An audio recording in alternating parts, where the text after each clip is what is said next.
The seventh time I enter the library and don't know what to read. What am I going to read now?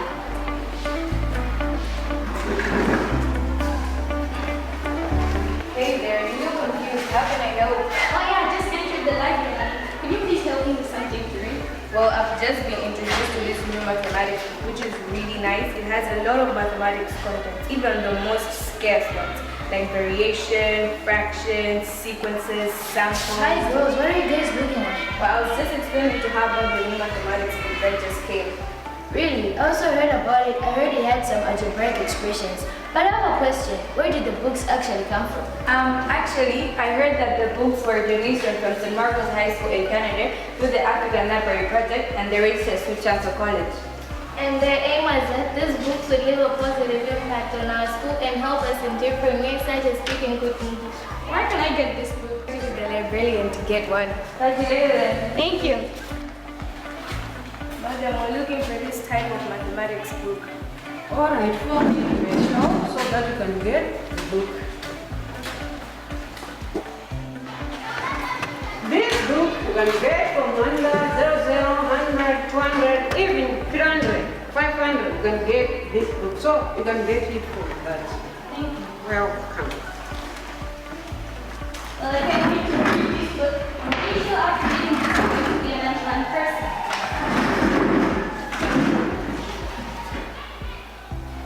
By the way, guys, where did you say that the books came from again? It looks like the books were donated to us by St. Marcos High School in Canada. Through the African Library Project and the research to Chancellor College.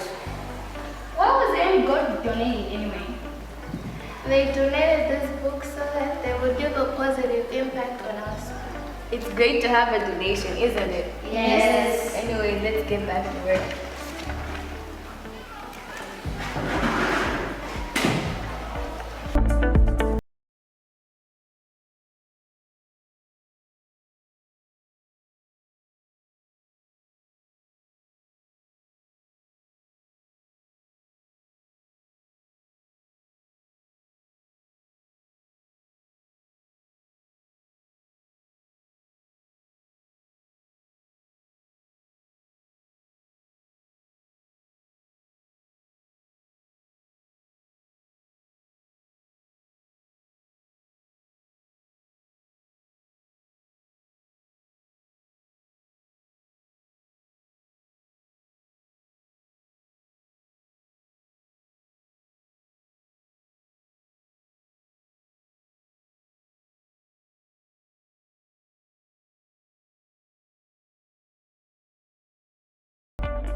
My name is Emperor Rajive.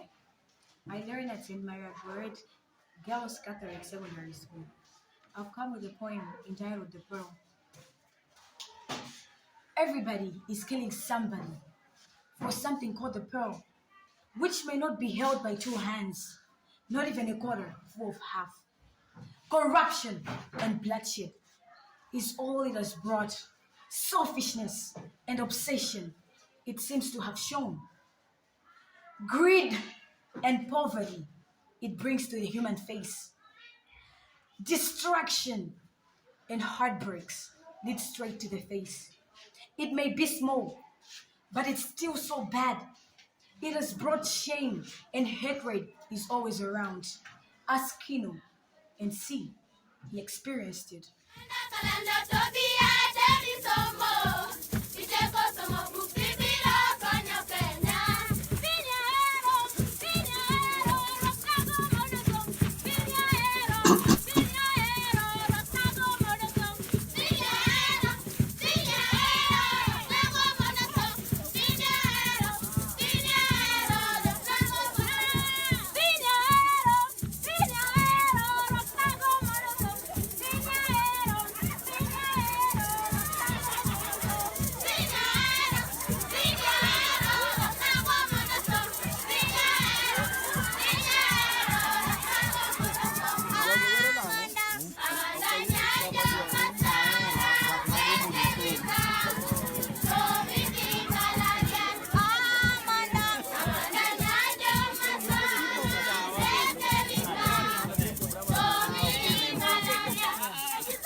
This is Sunday 1 and now it's library period. Here at Canada Boys, every day on our timetable we have a period of library where the students are given some books so they can read as you can see. So because of their age, we just get the books from the library and share with them so that they can go through them, see the pictures, and again go through the little words which they have already learned with their teacher.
This is Namingas FM Radio. It's time for news, led by Tsanzo Mbaisa. African Library Project Office bearers are having a summit meeting pertaining to ALP activity today at Chanku. Here is our reporter at Somo Capital for more information. ALP provides library books here in Africa, including Malawi, for learners to read and improve their careers. The report indicates that most learners are doing well in reading activities, improve their performance, and sleep frequently. They were with me, Somo Capital at FM. Thank you. I have a poem. The title is Our School Library. Our school library has new books from ALB. We are able to read different story books like Hyena and the Lion, Cinderella the Princess, The Journey to Australia. We have knowledge of many things through African Library Project. Our reading skills has improved a lot. We read story books using different approaches like lady reading, birthday reading, shared reading, and many. Our reading skills has really improved. We are able to activate our background knowledge through the title of the story. We narrate different stories we have read. In addition to African Library Project has played a major role in our classroom performance.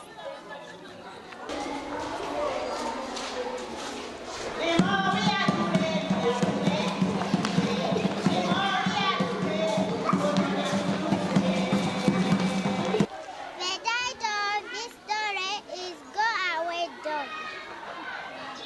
Lived alone with her grandmother.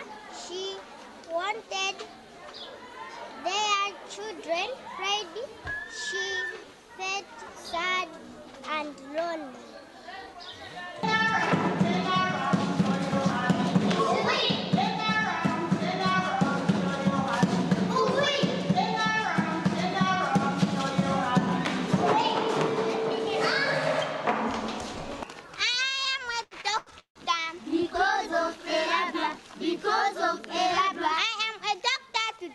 Because of African Library Project, I was much interested with books, which was related to my career. I have read a story on how to treat patients with asthmatic disease. Thank you. Come and read, come and read. The books from the library, the books from the library. Come and see, come and see. The books from the library, the books from the library. Come and see, come and see.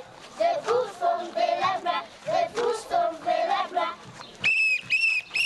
The books from the library, the books from the library.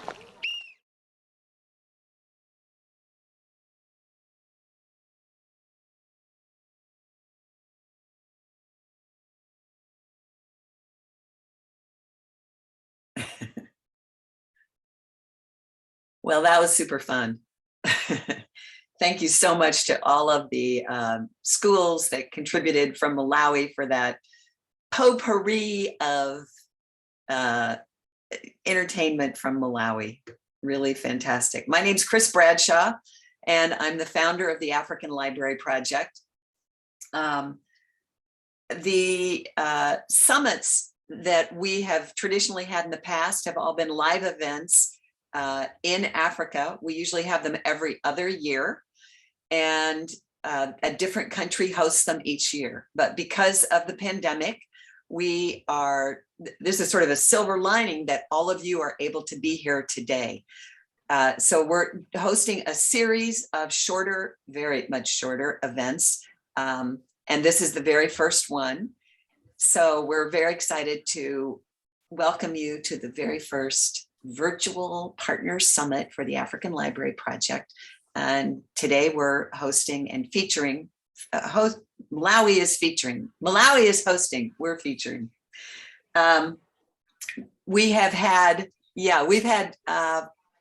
14 countries who have registered today, and about 200 people for registering for this call, including over 40 Malawians. So Malawi is in the house, yeah. I want to do a special shout out to Hillbrook School. And I hope you have a picture where you can see their classroom, because Hillbrook School is in Los Gatos, California. They started doing book drives with the very first container to Malawi, and they are still doing book drives now. They're conducting one right now, and it's the 6th grade class, and they have now done 18 book drives, all for Malawi. 18. Have we got Hillbrook?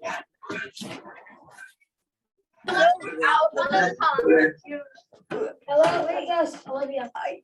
Okay, say hi. Hello.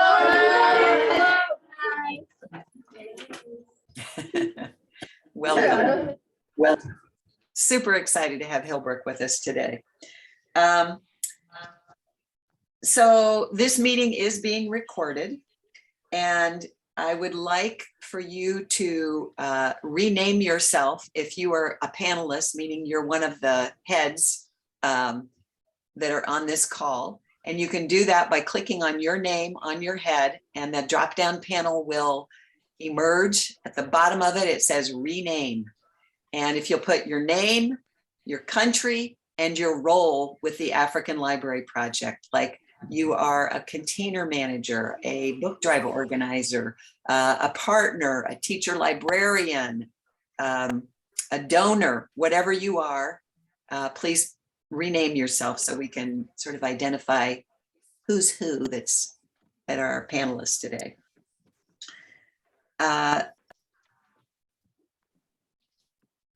So for everyone, I also would like to request that everyone uses the Q&A function to ask questions today. And we really encourage you to ask questions, make comments, insights, information, whatever you want. So use the Q&A function unless you are a panelist, in other words, one of the heads, and then use the chat function.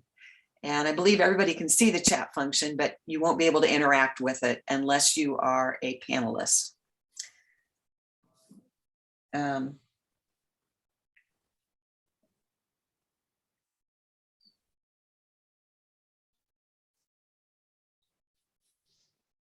Also, we want you to be as active as possible. There's nothing like being on one of these calls and just seeing a bunch of heads and it's all just like a blank slate, you know, everybody's like, because they're listening, and it's not a bad thing, but if you are presenting, it's really nice to see some action happen. So if you like what you hear, especially, we ask the Africans, what do they do when they like what they hear, but they don't want to be heard because you're going to be muted?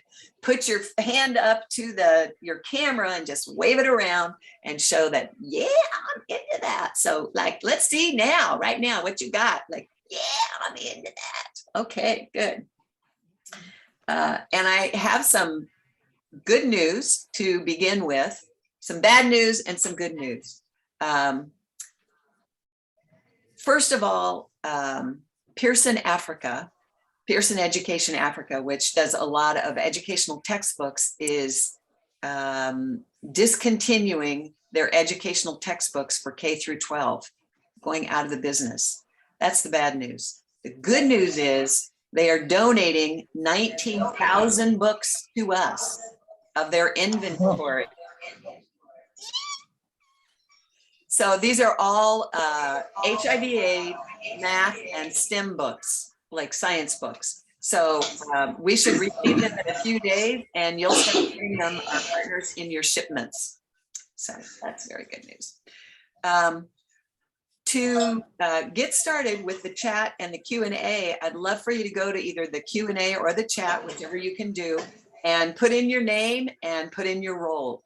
And where you are not your name necessarily, it'll show up, but just where you are right now, like USA, Ghana, wherever you are right now. And let's see what we've got there. Q&A is disabled.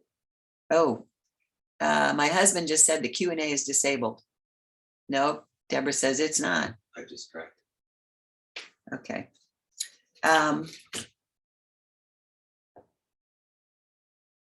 Be excited. I'm not seeing stuff showing up in the chat. So panelists cannot use the Q&A, it seems. Oh, okay.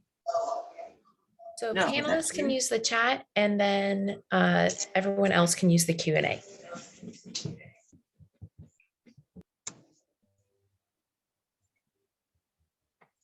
There we go. There we go. There's Claire, a container manager.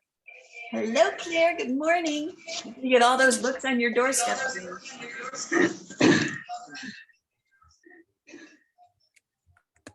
And Mariah, my lovely daughter. And keep those messages coming. I'm going to check and see what's in the Q&A. Yeah, Dee, Michael, Indiana. Nice. Julie, hello, Andrew. Or not Andrew, it's actually Alice, I'm sure. Anyway, good morning or good evening, because it's late in the day in Malawi and in Africa, to everyone. And just wanted you to, oh, hi, Donna. Just wanted to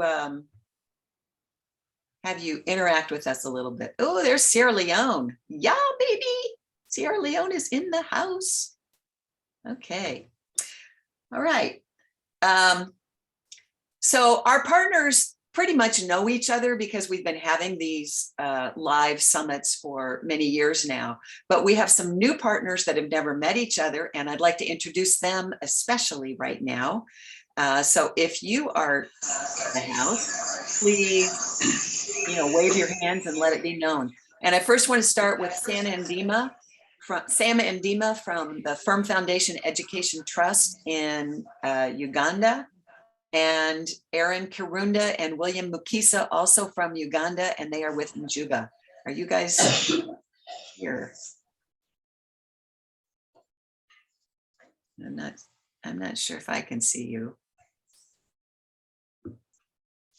Let's see. Yeah, there's William waving around. Nice. Okay. Nice to see you. Nice. Okay.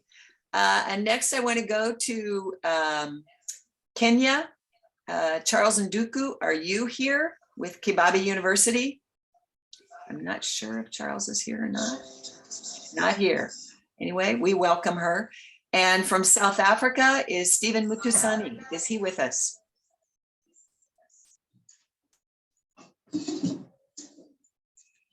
Not sure. I'm not seeing him. Anyway, I would also like to ask our other partners to raise their hands. Are our partners from Botswana here? Pinky and Masejo. Okay, I don't think I can see everybody at once, so please wave your hand if you're there. Monica Litsoa from Lesotho, the College of Education. Are you here? And Joel Makatari from Rongo University in Kenya.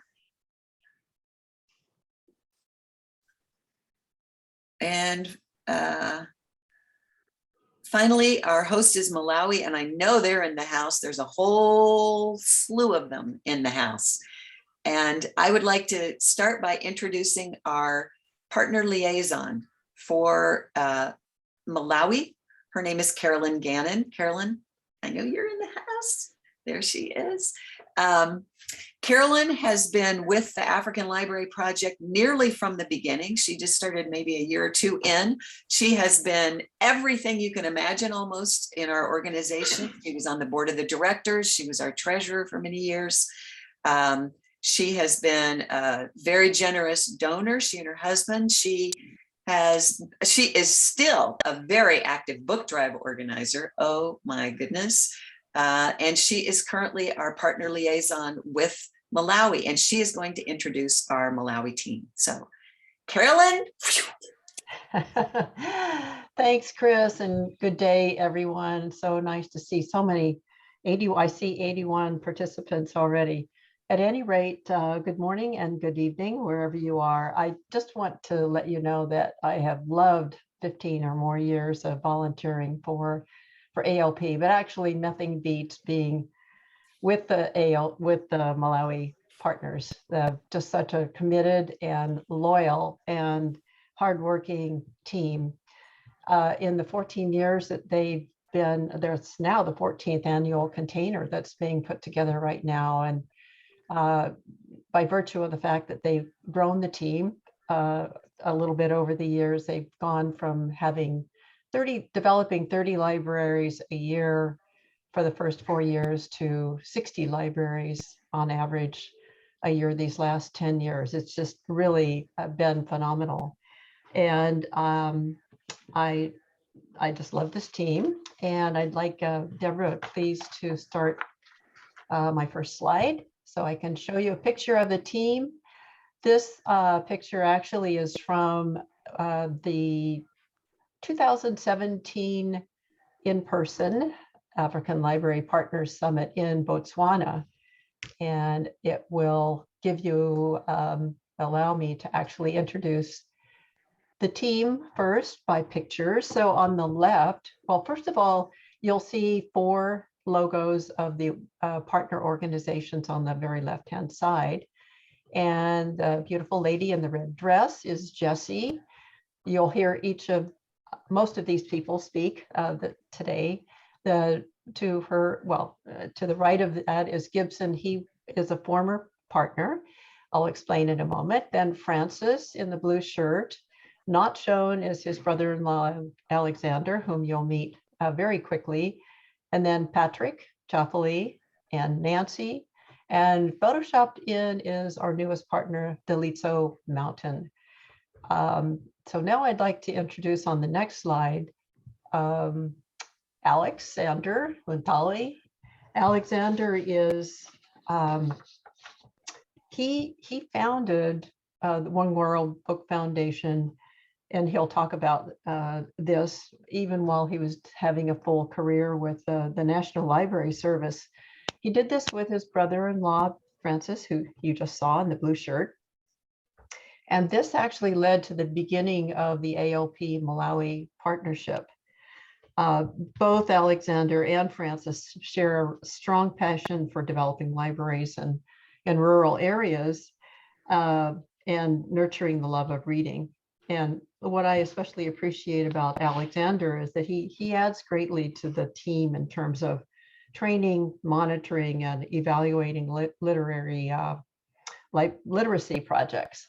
On the next slide, you'll see his brother-in-law, Francis. Deborah, would you turn to the next slide, please?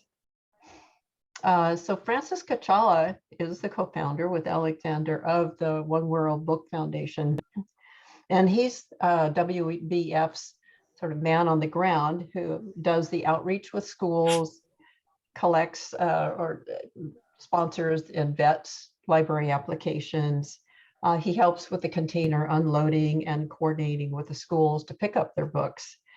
And what I appreciate about Francis is that he forms partnerships with rural innovative schools and works with their administration and also loves technology and adopts technology and shares those ideas with partners and any others who will listen.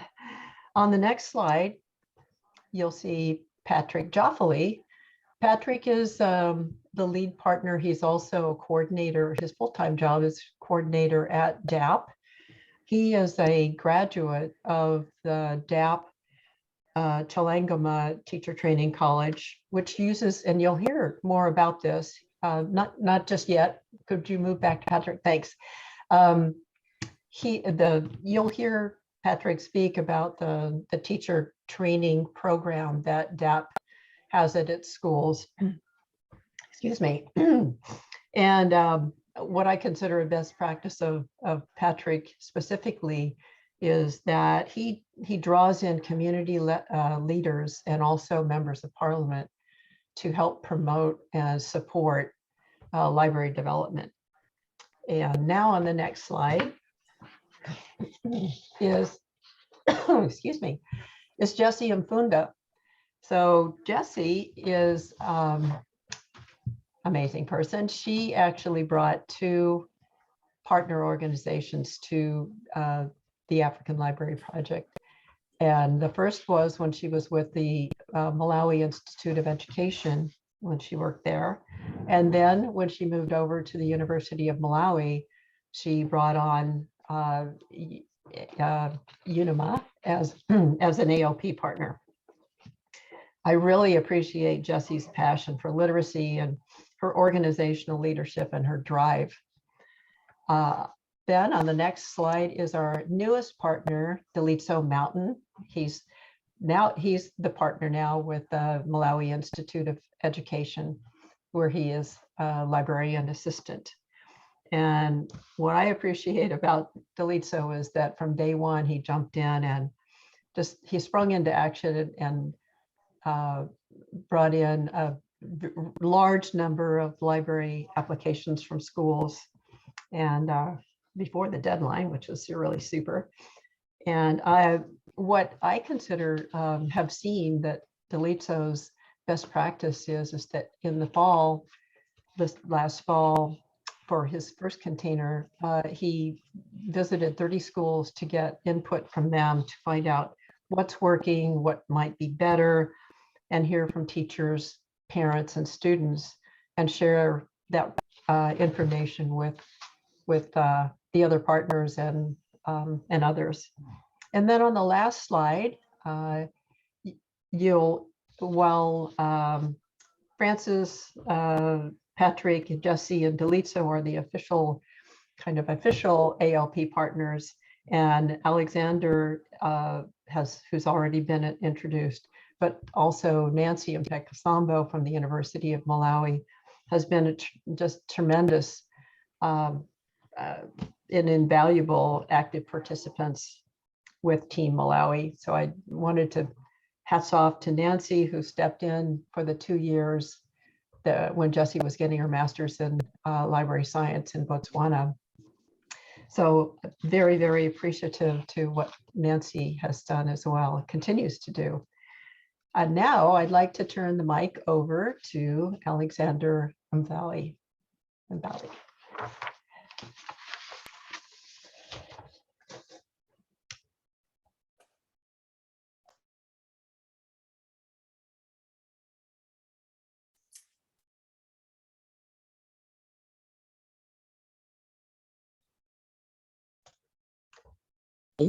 Hello, everybody.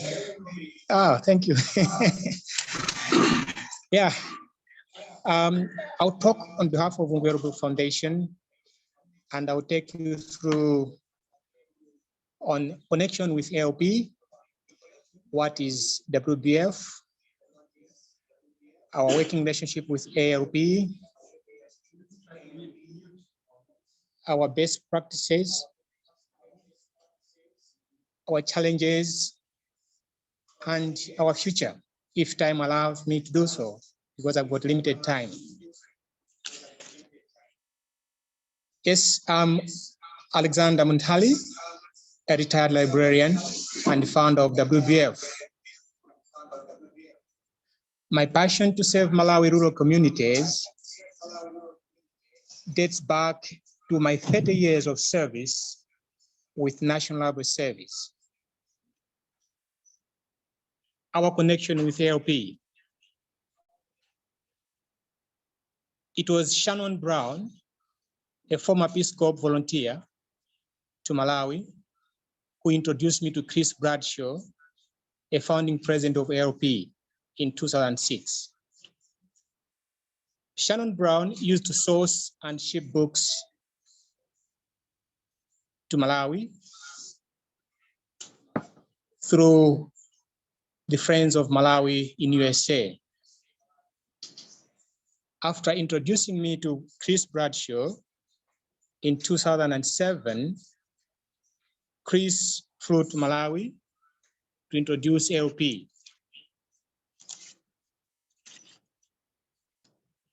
So after discussing, it was felt that other players could come in, hence DAP, CRECOM, NICE, and AISE. That time, this was the first time to form the African Library Project Malawi chapter. In the later years, the three, CRECOM, NICE, and AISE, dropped, but came in MIE and University of Malawi Chancellor College. As WBF president, I ensure that the created libraries as a hub of information, knowledge, and literacy are fostered and maintained. Alexander, can I just interrupt you for 1 minute? Sorry, it's Deborah, tech support here. Yes. Am I showing the wrong presentation? Am I supposed to be showing that? I'm a little confused about where we are. Sorry. Deborah, that was my fault. I passed the mic over to Alexander by surprise. Okay, so this is the correct presentation. It's the correct presentation. Okay. And then after Alexander, sorry to interrupt Alexander, but then we'll go, if you don't mind, to Jesse's country presentation. Okay, great. Sorry All about that. My All right, please proceed, Alex. Thank you very much, Maria. So what is WBF? It is a non-profit NGO in Malawi, and our mission is to create, enhance, and sustain reading culture through promotion of literacy in Malawi. Our working relationship with ALP. By partnering with ALP, we get books from ALP USA. We pass them on to our communities. Through these books, we are able, one, to reduce illiteracy or ignorance, two, to promote and instill reading habits to our rural masses, and three, to empower rural communities to own rural community libraries. So what are our best practices? Our existence to develop and sustain a reading culture resonates well with ALP. Fulfilling this, we engage schools and communities to form, one, library committees as policymakers and regulators. Two, reading clubs to promote love of literature. To care for environment. Three, innovative ICT to manage book donations, processes, and user statistics, among other things. We do also training. We train our librarians and teacher librarians as well. Our challenges. As an institution, applicants, in most cases, fail to meet application process requirements. We don't have much time since we do these things on a voluntary basis. And World Book Foundation has human resource deficit. We are not many. And finances, WBF has no budget, but operate on volunteering basis. Our next challenge is transportation of books. When we get books from ALP, we have very big problem in transporting these books to our beneficiaries in the rural areas. Number four, thank you notes. Majority do not write thank you notes to our BDOs. However, there are some who do that. Problem number five, or challenge number five, is collection of user metrics. Because of lack of finances, we don't normally visit these libraries to collect statistics to see the impact of these libraries to our communities. Challenge number six is the COVID-19, which is in our midst. The past 2-3 years, we could not congregate physically with the beneficiaries to check on progresses. So these are our challenges at WBF. May I finish with our future? WBF feels still to continue partnering with ALP and ALP Malawi Partners. We would also like to increase beneficiaries per container, as many as we can. Our projection is possibly up to 30. We also want to continue to train many more community librarians or teacher librarians. as well as to create more reading clubs in these created libraries in the rural sectors. In a very, very brief moment, I love Malawi. I love ALP. And anybody who would like to come forward to help WBF is most welcome. At this juncture, thank you very much for your attention. And may I pass on to my friend, my colleague, Francis Kachala. I thank you. Thank you, Alexander. This is Carol. And actually, can we back up, again, my mistake, to Jessie to tell us about Malawi and her presentation. Thank you. Thank you. Thank you, Ms. for your presentation. Thank you, Mr. Muntari, for your presentation. Now I'm here. My name is Jessie Mponda. I'm here to present about Malawi. The next slide, please. Malawi as a country, we are located where I've pointed that arrow, that small country in red. We share boundaries with Mozambique and Tanzania. As you can see from the map, we are very far from the ocean. We are simply a landlocked country. What does this mean to us or to African Library Project? This means that if you want to receive a container of books, it has to pass through ports of other countries. Thus, we use Dar es Salaam port, which is in Tanzania. Sometimes we use Beira port, which is in Mozambique. That means there's a lot of waiting time on our side for the container to get to us. As you know, there are always issues on, and as far as road transportation is concerned. Next slide, please. Okay, Malawi as a country, we have one of the third largest lake in Africa. It's a freshwater lake. That's part of the Lake Malawi beach. Now let's zoom to the map of the country. You will notice we have the lake there. But another thing that you have to pay attention to this map, it's its length. Our country, it's more like it's spread, it's a stretched map. So it means to travel from the furthest end of the country, that's the most southern part of the country, to the north tip of the country. It's a long journey. It's over 800 kilometers from the lowest, the bottom part of the country to the top part of the country. And again, as partners, all of us, the four of us, are located in the southern part of the country.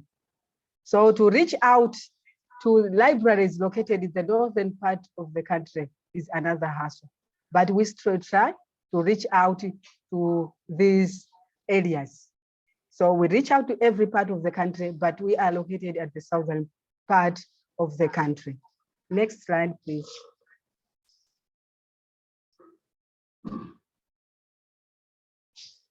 Now, what's our status as a country? Let me start with the population. How many are we as a country? Currently, the statistics that we have is we are 20 million with a growth rate of 3%. So half of this population, that's 50%, they live in poverty. That's according to the statistics gathered in 2020. Our main economic activity is agriculture. So we are an agriculture-based economy. Literacy levels are at 65%. That's this rate is for people that are above 15 years old. And 45% of this population, of the population of Malawi, is under 15 years. So you can see that the efforts of African Library Project mostly targets this, the under 15. They are mostly the beneficiaries of African Library Project. And an average class size in Malawi is 120. That's the average. And the student to teacher ratio is mostly 1:64. That's the average. But there are other schools which have about 200, 300 students versus one teacher. So most of these learners, like 12, will share a textbook. So you can imagine the hungry of books in Malawi. Our life expectancy rate is at 51.7 years. That's the life expectancy rate. And we are attributing this one to HIV and AIDS, but we are grateful that African Library Project provide us with joy readers, which are books mostly on HIV and AIDS issues. Next slide, please. What has African Library meant to Malawi? Currently now we have more libraries than we used to have before. So it has increased the access to reading materials, especially to children living in the rural areas. And the next slide, please.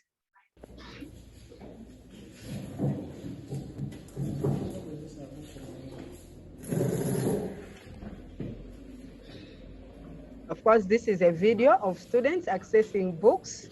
That is like, I'm trying to emphasize that more children have books in their hands. Just as these children, they have books reading in their hands, courtesy of African Library Project.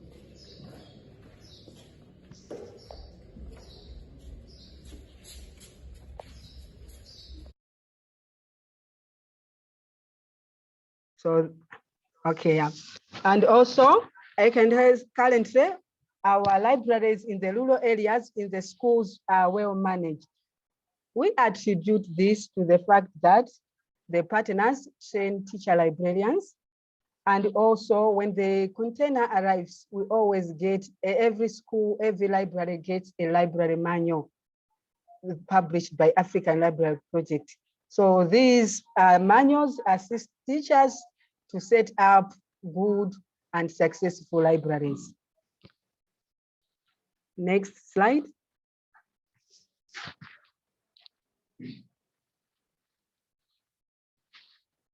What does Malawi have to say? I'm speaking on behalf of Malawi. As Malawi as a country, we appreciate you, Chris, the founder of African Library Project, for coming up with such a brilliant idea to help Malawians in a special way. Malawi also would like to appreciate all African Library Project board members. You do tremendous work. Caro, we appreciate you. Malawi appreciate you. And we also appreciate all the book drive organizers. Without them, this could have been impossible. We receive lots of books because we have BDOs who have the heart of an African child in their minds. You are amazing people. Malawi loves you. We are sending you love. Thank you.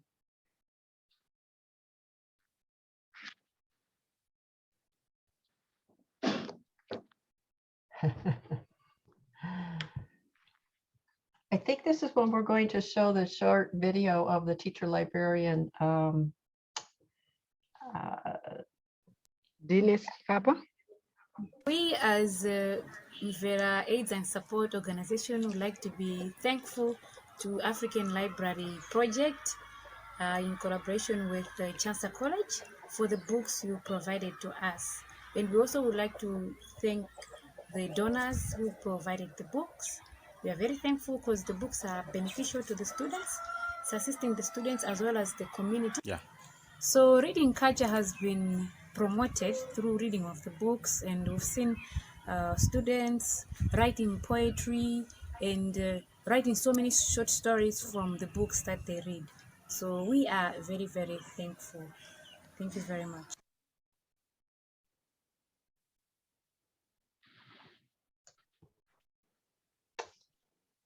And now Francis.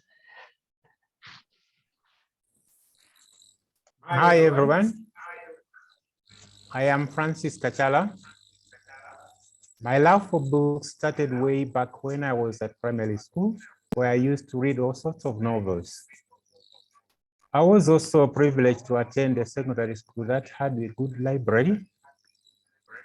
This deepened my interest in books, and that is what defines my personal statement today. I have a strong passion for the development and sustenance of a reading culture and skills and lifelong learning. It was no surprise then that in 2003, I responded positively to Alexander's request to join WBF board as one of the trustees. I saw this as an answer to transfer my passion to others. Next slide, please.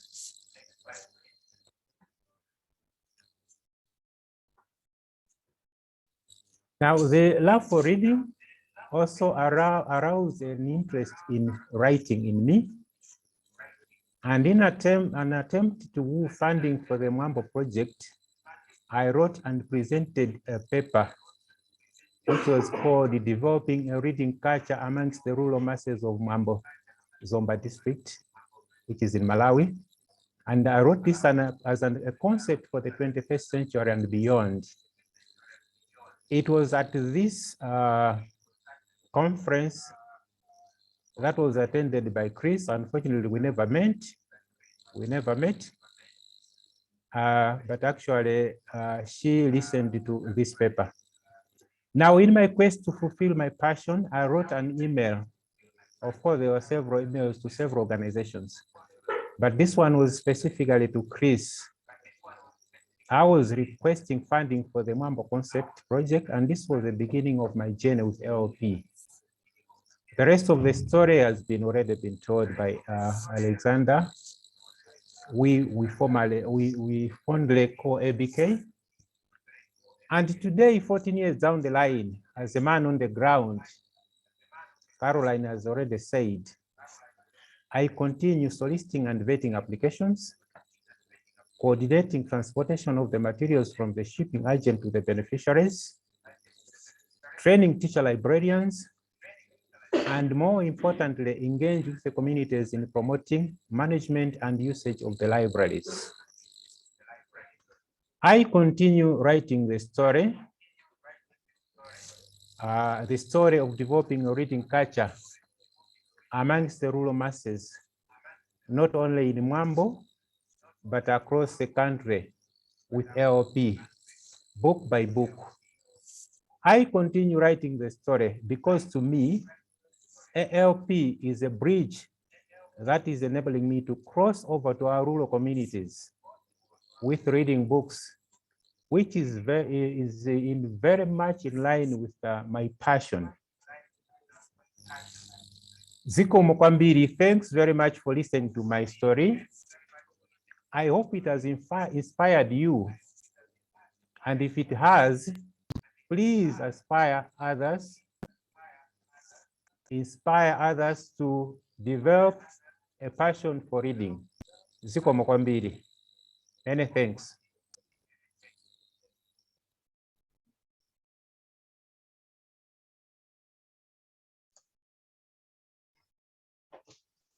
So now passing the mic over to Patrick.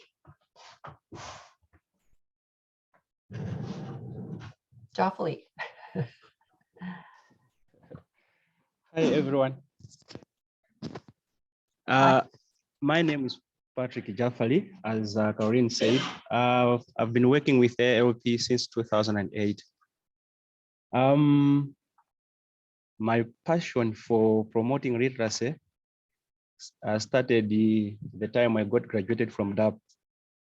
I'm a product of DAP Teacher-Training College, and I went to a school where we had that library which I was managing. That's where I saw the need of reaching out to many kids. As partners in Malawi, we are 4. I think they have been already introduced. We can just move to the next slide. Yeah, no, the second one. Yes, in case others might need to learn how we are working here, we are working based on the memorandum of understanding which was developed and each and every partner signed. So as you can see, DAP works as a coordinator, or also it deals with coordination and container clearing. And then we also have WBF that works with rural library development. MIE is also known in curriculum designing and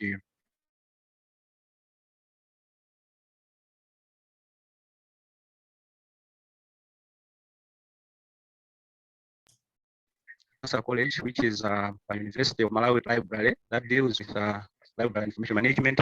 It has also an outreach activity where all of us we are meeting, which makes it to be a common ground. Through the years, we can say that as we are to receive the container number 14 in Malawi, we will be having 600 total libraries across the country.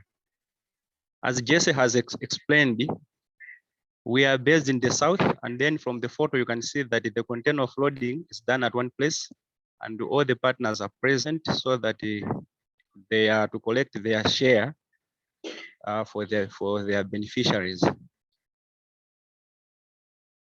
Next slide.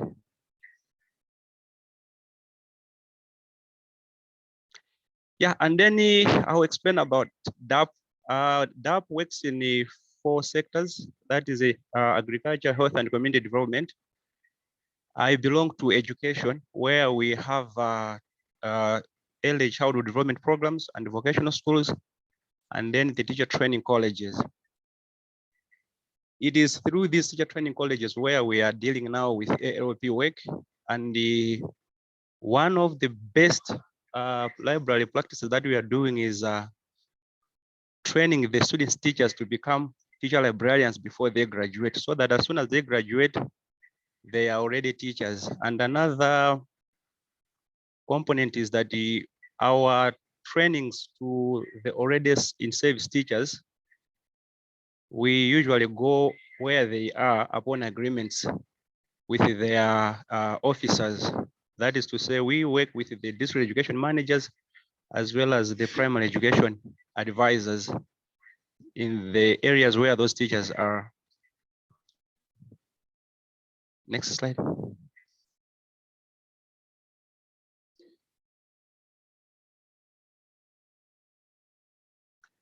In terms of ALP Malawi functions, all of us as partners, we do library applications, and the DAP is the one that coordinates and also acts as a secretary as well as a container handler, and then we also train teacher librarian. I think those are the comments down. The other points down has been already shared by Francis as well as Jesse. Let's move to the next slide. As DAP, we have trained the 89 teacher librarians, and in the special program which we are doing as the best library practices, we have trained this 96 student teachers in librarianship.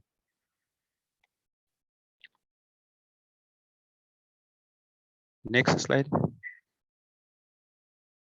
Now, to continue with my personal story, I will say that these are the students that I inspired when I was working as a teacher. I saw the need that there should be more teachers like myself, because working with the learners who are able to read and write or understand, it is easier for them to go further with their education. So those 3 whom we were able to see, the 2 of them to the left, apart from the one to the right, the 2 are teachers now working in government primary schools. And the last one has just graduated from Malawi University of Science and Technology, which means our readers become leaders. And that's something that we need to give much appreciation to ALP as well as the BDOs. Next slide. Our wish is to reach out to every corner of Malawi and getting more and more people involved in this work. That's why we are reaching out to members of parliaments. I think right now we are in contact with 3 members of parliament and some education managers on board who are working with us to make sure that some of the problems might be addressed, but we really wish to get all the necessary people on board so that we can be able to get their support. Thank you, Kwambiri. Zukomu very much. Thanks, Patrick. I'm going to remember that phrase that you use, which is readers to leaders. That's terrific. It's kind of similar to book by book, I suppose.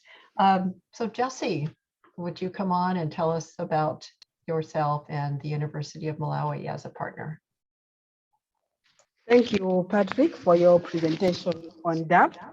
I'm here to present about University of Malawi. But before I do that, let me tell a personal story.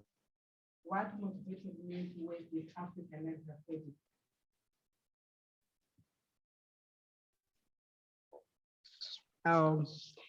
My story started in 2012 when I was setting up a children's library at Malawi Institute of Education.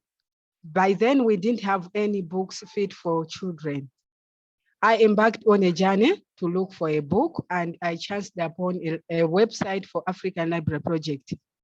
I wrote them requesting for books, and then they connected me to a partner here in Malawi, that's Ungwed Book Foundation. So in 2013, we received the books. Later, the relationship grew to partnership in 2013. So the first books arrived in 2013. In 2014, my firstborn was sitting for an exam to mark her end of primary school education so that she goes to secondary school. Her younger sister got a book from this library at Malawi Institute of Education. She requested the sister to read the book for her as a bedtime story. The big sister gave in despite that she was preparing for an English test the following morning. She read the book from cover to cover. The next day when she came back from the examination, she was all joy. She said, "Mom, you know what happened to me? The comprehension passage that was on the exam is exactly what I read in that book." And they even asked us to predict the title of the story. "Mom, I didn't predict. I just had to write the real story of the book because I know it." So that gave me the drive, the motivation to go on, because I now have evidence that libraries make a difference in someone's education. Now let's go to University of Malawi. The next slide, please.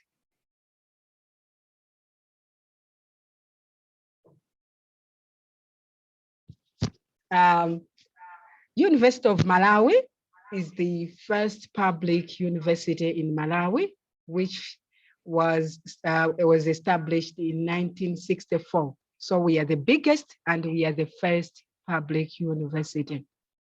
Next slide, please. Now our work, what is our work with African Library Project? You might wonder to say this is a university. What is it doing with establishing books in schools? So our partnership with African Library Project dates back to 2016. So our first libraries arrived in 2017. As a university, the initiative is part of our outreach services. So campus-wide, university-wide, it's been accepted as part of its outreach services. So it falls under the library department. So the library department deals with everything to do with African Library Project.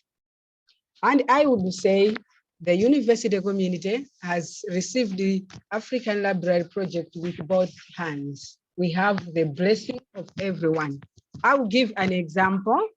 In 2016, when we were doing application for 2017, the current Vice Chancellor, Professor Samson Sajidu, took a form, went to his village, home village, about 150 kilometers away to get it filled. He returned the form to me. I sent it to upload it on the Salesforce. And when the books arrived, he offered transport. He transported the books to his home village.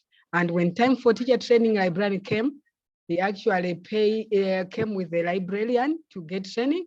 And he even hosted the librarian at his house. So that's what I can say about us, the work we are doing. We have so much support from everyone around the university. Next slide, please.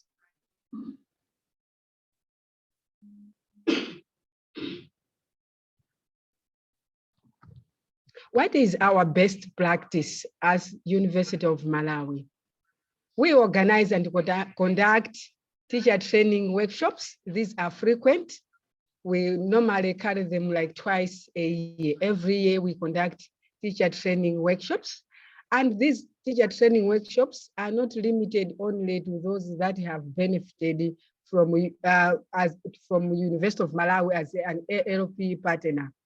We also train librarians from other partners, and we also train teacher librarians from other libraries that have not benefited from African Library Project. So our training workshops, we invite everyone to attend. Next slide. As you can see on these photos, they are depicting children reading books. These, the two, are some of the libraries that have benefited from African Library Project. Their teachers received the training through University of Malawi. So these are the results of the training, or of the things they learned through the training. When they implemented them, they sent us pictures to show us what they are doing. More about the teacher training library workshop will be presented later by Mr. Patrick Jaffari and myself. There's a presentation on that one. Thank you everyone for listening. So I'll hand over to my other presenter. Thank you. Thanks, Jessie. So next is Dalitso from the Malawi Institute of Education. Thank you very much. My name is Dalitso Mountain.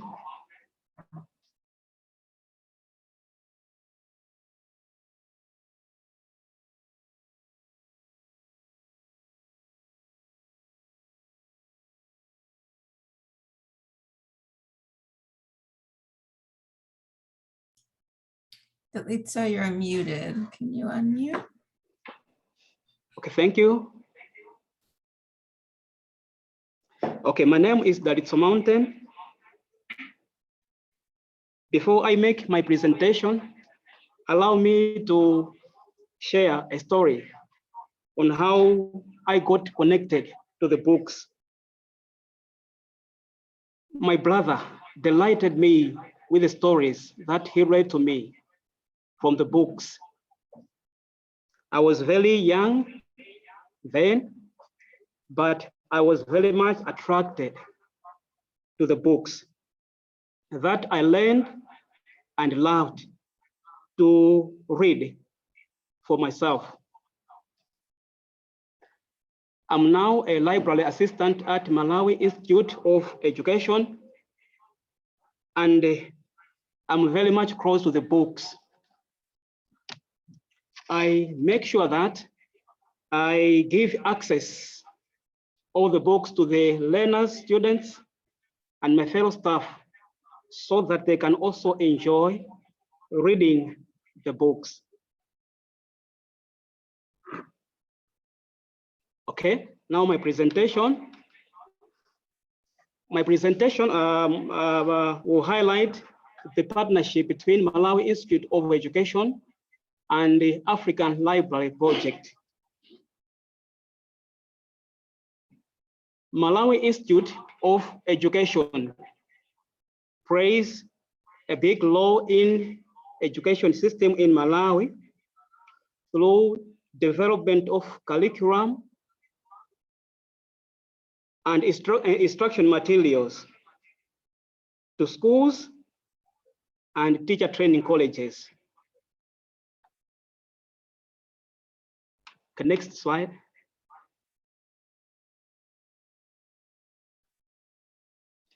Malawi Institute of Education got into partnership with African Library Project in 2013,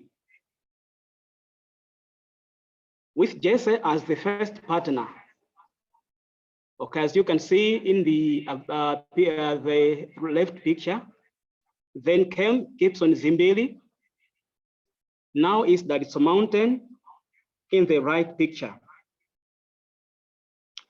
9 years down the line, Malawi Institute of Education continues the purpose of increasing literacy and numerous skills to primary, secondary,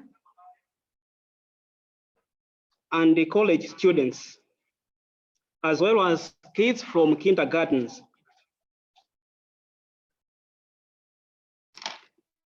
Next slide.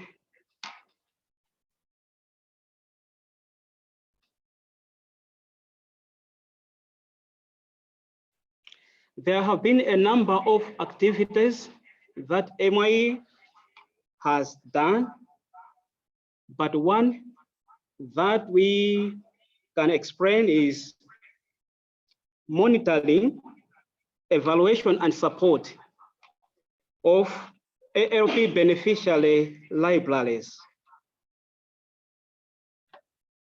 Further schools have been visited and the libraries have been visited as well. We received a positive reaction from the schools that we visited. They were happy because African Library Project books led to the opening of beautiful libraries in the schools. They were also happy because African Library Project books helped to increase academic performance of the learners.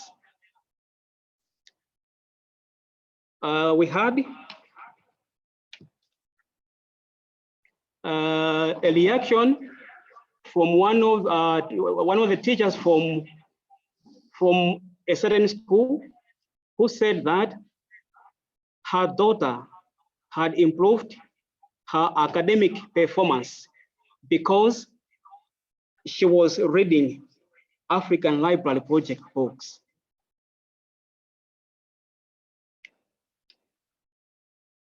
In addition to that,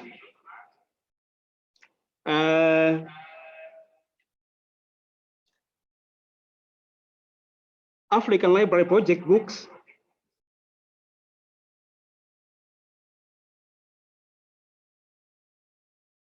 African Library Project books are helping to fulfill one of the vision of Malawi Institute of Education, which is increasing and improving the quality of education in Malawi. Next slide.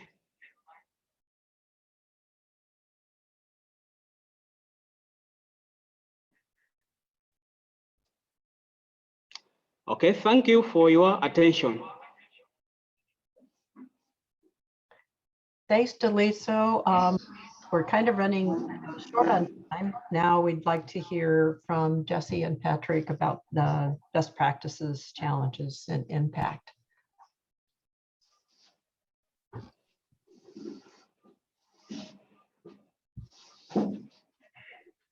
Jesse and Patrick? Yes, the video, please.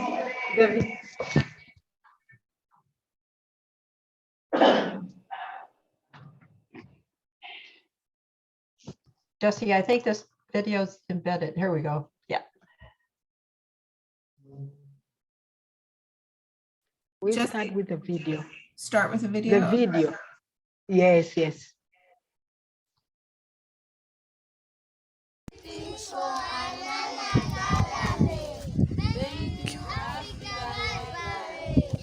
Greetings, everyone. I'm Maggie Sawyer, a teacher librarian from Alinani Academy. So I applied for the books program through DAP, and Mr. Patrick Jaffari was so keen in giving me every information that I needed in as far as understanding the whole process is concerned. I got motivated to actually apply for the book program because I noted a gap in my school. Both in the teaching and learning resources in as far as books is concerned. Why? It's because books are very expensive and not many schools manage to buy a lot of books at once. So when I saw the opportunity, I was like, okay, let me grab the opportunity because this is what I've been looking for. Because I really wanted to offer that quality education. This was something great. And I was trained by Chancellor College. And I knew about the training through Jesse Mpunda, who also played a very great role in letting me as an applicant of the program know about the whole process. So she was very key in giving me every information pertaining the training that was organized. And this training was worth attending. I only paid 60,000 Malawi kwacha, and I feel it was worth paying for because I got information that I never knew all my life, and I never knew how to handle a library like in a professional way. So the training really opened my eyes. So I went back home with some notes that gave me the guidance on how to learn the library, and I also went back with great knowledge in as far as learning a library is concerned. So for example, I learned how to do acquisitions the right way. I learned how to do classification and cataloging. I also learned on book repair. So on book repair is something that really inspired me even the more because I noted that before the training, I was losing a lot of the already few books that I had at my school through maybe the children tearing the books, but I didn't know how to repair them the right way. So the training came to bridge that gap by giving me the knowledge on how to repair the books the right way. So this was something that is really appreciated on my part. I really appreciate because now we know how we can handle the books the right way. We know how we can manage our libraries. And one other thing that challenged me was the tour that we had on the Chancellor College campus. I'm telling you, I was challenged going from one room to the other, seeing how our friends manage the big libraries. Actually, Champ was one of the biggest libraries in Malawi. So I was challenged on how they really handle the books and the whole process. So when I went back to my school, I started applying what I saw. I started applying the knowledge that I got through the training. So I really say thank you to African Library for all that you do and for the lovely team that you have here in Malawi, because people like Jesse, people like Patrick, they've really been key in making sure that we got the training that we needed and we got to understand the whole process. And amazingly, I never knew that even libraries have theories that they follow. So for me, for example, I like those numbers that are followed in labeling the books, like the 000, 100, 200, 300, so on and forth. going up to 900. So for example, the 400 number is for language books. And then the 900 one is for history and geography. I was challenged. I was like, this is the first time I'm learning this. So many thanks to African Library for all that you are doing, and keep up the good work. You are really making a difference in as far as educating people, educating students is concerned. Thank you very much.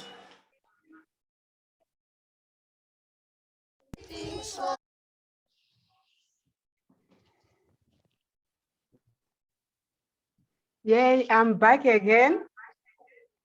We're with presenting on teacher-librarian training workshops. So let's go back to the other slide. The previous slide.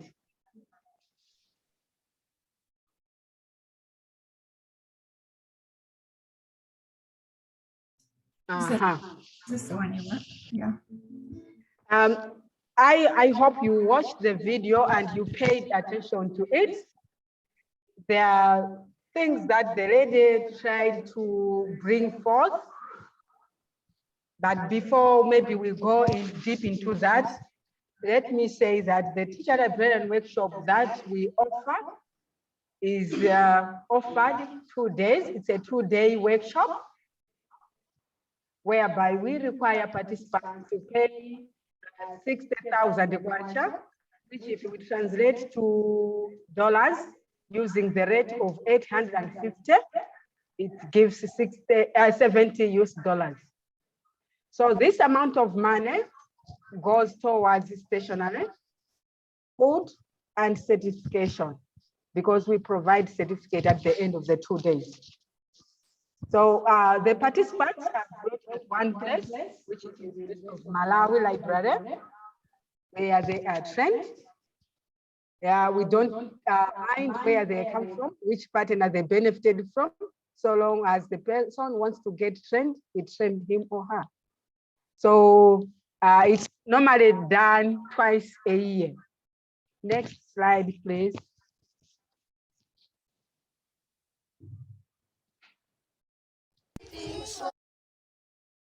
The other one, yeah. No, this one, the other one, yeah. So how do we prepare the teacher librarians for the workshop? Yeah. Normally, we have our forum, the WhatsApp group, where we communicate with our teacher librarians to update them anything to do with African Library Project. So normally we'll send messages. Those are screenshots. If you can read through them, you find their communications to do with the arrival of a container, a planned librarian training workshop.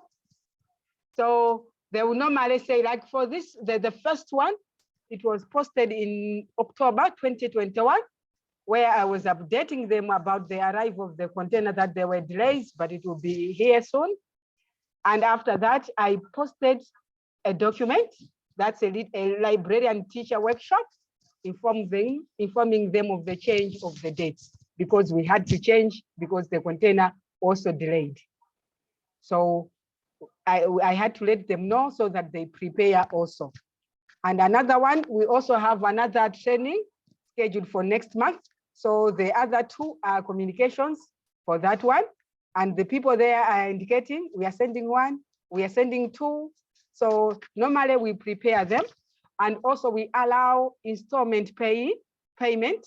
Like for now, a school has already paid for a deposit. So we allow installment payment so that it's easier for them.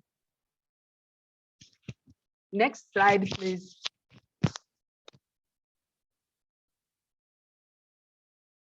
And I should also say, when we have this communication, a written communication, we also broadcast it to other people. We are not only limited to the WhatsApp group, we also use emails. Sometimes we make phone calls. And how do we prepare ourselves as the University of Malawi for the training? We make sure that we have books that they will use for their practical sessions.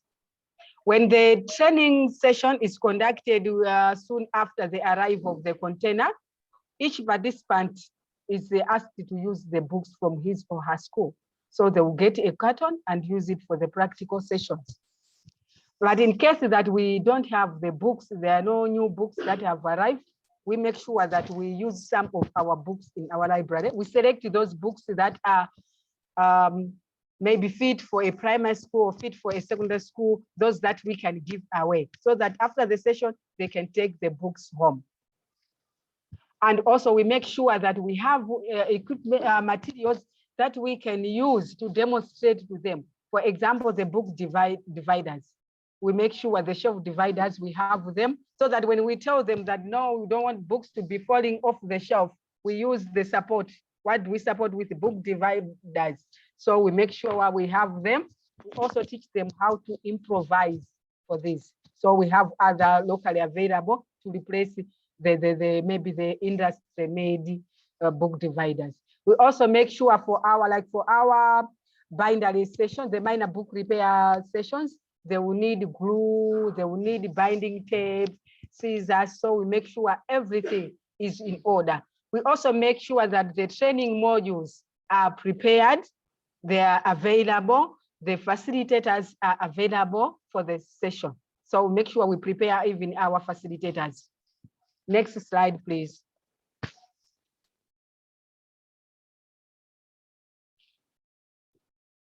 Next slide.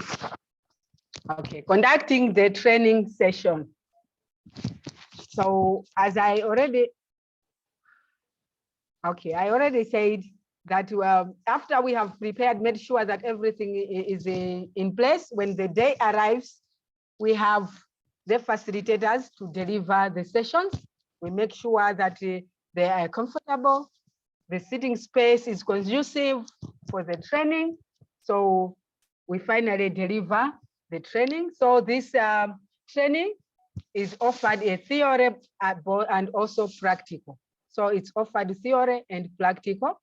So we make sure that they discuss. We make sure that they take part in the discussions of the training so that they benefit more from maybe doing things rather than just telling them. So they are more, the training is focuses more about doing things, not just listening. So it's 2 days, strictly 2 days. So at the end of the 2 days, we give them a certificate. Next slide, please.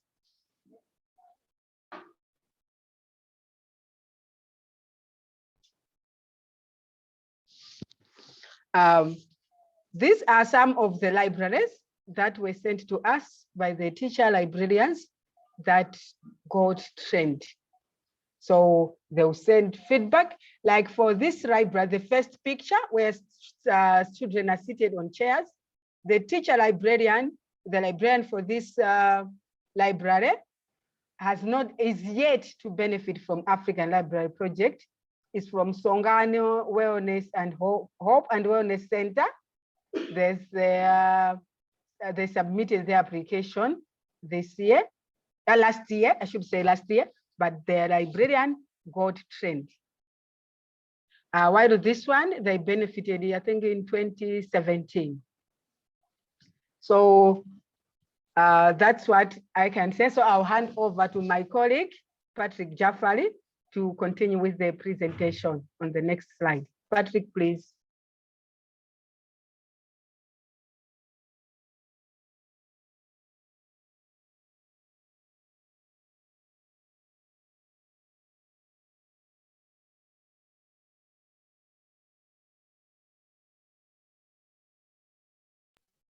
Hi, I forgot to unmute these technology things.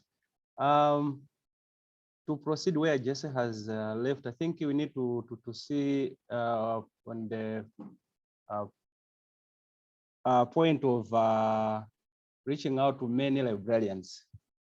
Yeah, with the librarian training, I think you have heard clearly from the video that you have seen, you have watched in the beginning of this presentation from Malinani Academy. That's where now there is a need to look at how we can reach out to many teacher librarians. As partners, we try our best to reach out to all the beneficiaries in terms of training them. I think you have heard from Alexander, Francis, as well as Jesse and Dalitso. Each and every partner does what they can in order to reach out to the beneficiaries. But as you have seen already, that the distances to cover are long, and whatever we put as a mechanism to reach out to all those teacher librarians, sometimes it takes time because of the resources. This is where now we want to say that if it would be possible to train all the teacher librarians, I think the feedback could have been more impactful or more positive.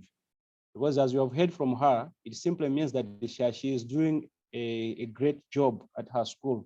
So just think if it would be possible to reach out to the far corner of Malawi, whereby all the teachers and all the people necessary got involved and trained. It simply means that it will be good for to the learners. It will create a good environment for the learners to learn more. Actually, as DAP, we tried in 2011 to carry out a monitoring and evaluation, whereby we reached out to a number of schools in the southern region, whereby we discovered that there were a number of challenges which we discovered in those schools. When the beneficiaries received the books, from the fact that some of the head teachers and teachers were not trained, they were just keeping the books. So upon their arrival, they will tell you, all the books are available. None of no any book has been missing. And then when you ask, what have you been doing? They will tell you that we did not unpack them because we were afraid to lose them. So when you ask the essence of them, the essence of having the books, then they said, yeah, but we were waiting to find the good time. So we are telling them that now there is no good time. The good time is now. So we had to create some time with them to unpack the books, conduct an on-spot accessioning, teaching them how to do like a quick process on how the kids can enjoy the books. And those actions supported very much to see some better results in those schools. That's why we need your help in this area so that we can reach out to many. If there is a point just that I've forgotten. Thank you, Patrick. So we're actually quite behind time. I wasn't a very good time checker. And I'd really like to move to the Q&A. What we'll be doing then is shortening the community chat time. There probably will be in chat some more information about how one can contribute to the project that Jesse and Patrick were talking about. There are some very good questions in the chat, and actually I'll start with one that deals with funding that came up. The question was, is there a USA program to assist those who can't afford to pay for the teacher librarian training that could assist them? In other words, kind of a scholarship program. I don't know whether that would be perhaps Lauren who would answer that question as to whether that could be established or should be.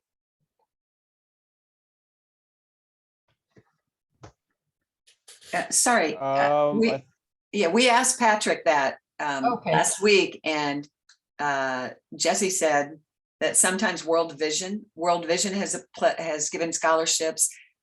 Lecturers from the university have given scholarships, and others. And it's usually the school that pays, but if they can't afford it, they have always found somebody else that was able to help locally. Okay, it's really nice that one of the viewers though asked that question. So a couple of other quick questions on numbers. One asked, what is the target annually for all of the planned libraries across the Africa from the African Library Project on an annual basis? How many libraries?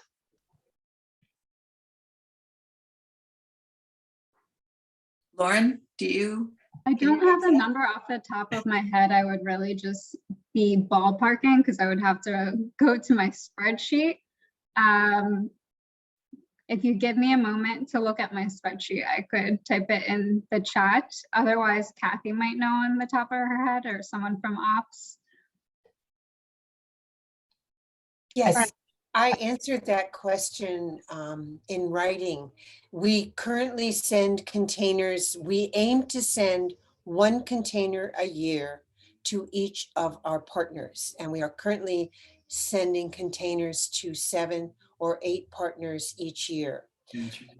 A large container will include 1,000 libraries. No, what? Container, sorry. 1,000 will contain hopefully between 50 and 60 libraries of 1,000 books each. Most countries get large containers. Sometimes they'll get a small container, which is 40 to 50 libraries of 1,000 books each. So someone better than me can maybe do the math. Okay, And the total number of libraries. I hope that's helpful. Yeah. So last year we did 286 libraries.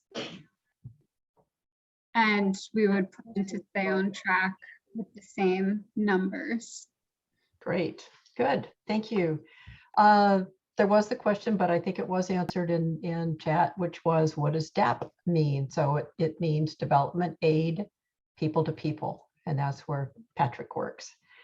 There were a couple of questions dealing with, and I think this is kind of pandemic related, which is there been a decline in the number of books donated? And if so, is that affecting students' learning? Maybe an ops person, Pamela, or somebody on the decline of books donated over the last couple of years. And then perhaps one of the Malawi partners can talk about whether that, if that has happened, if it's affecting student learning. Well, from operations, we have sent more small containers.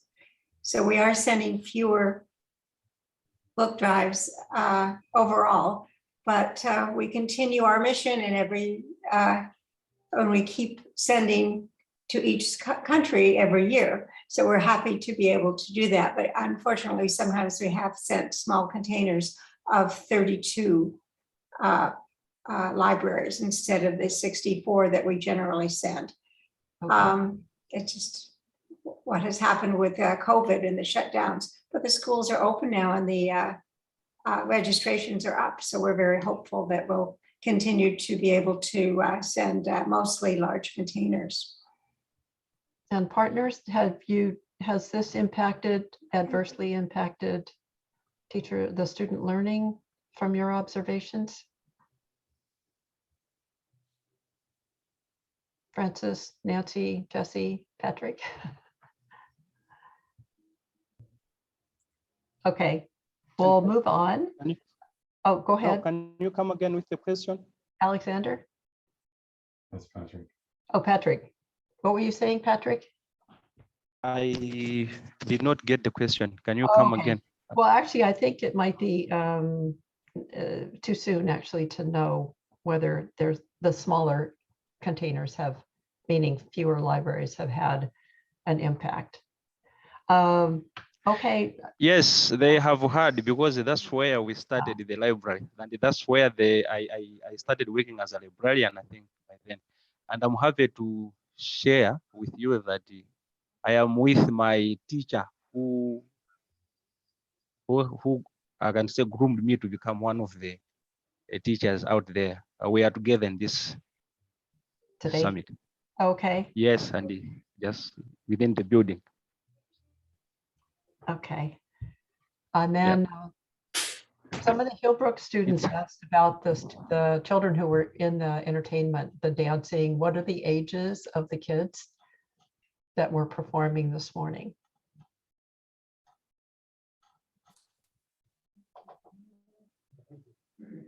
Partners? They looked all ages to me. Yeah. Chris, yeah. Yeah, definitely they were all ages. between 9 and 16, 9 and 16. 9 and 16, okay. 16, yeah. The person who asked the question was saying they are amazing. The kids were just amazing. And if I've missed any questions, I think we covered them all. So we can move on to Chris.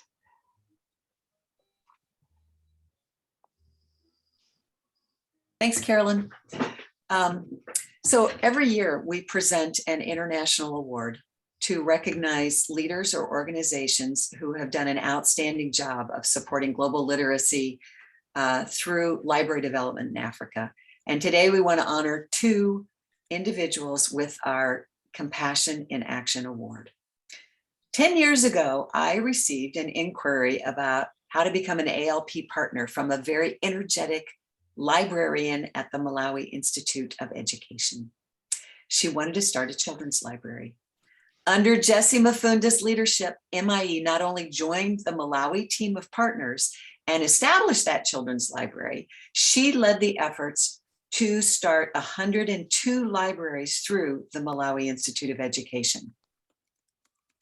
Uh-oh, I just lost all my notes when that happened. Wait a second.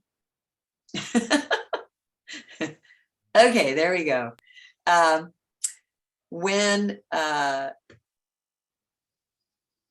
Then after she moved, she got a new job and she moved to the University of Malawi.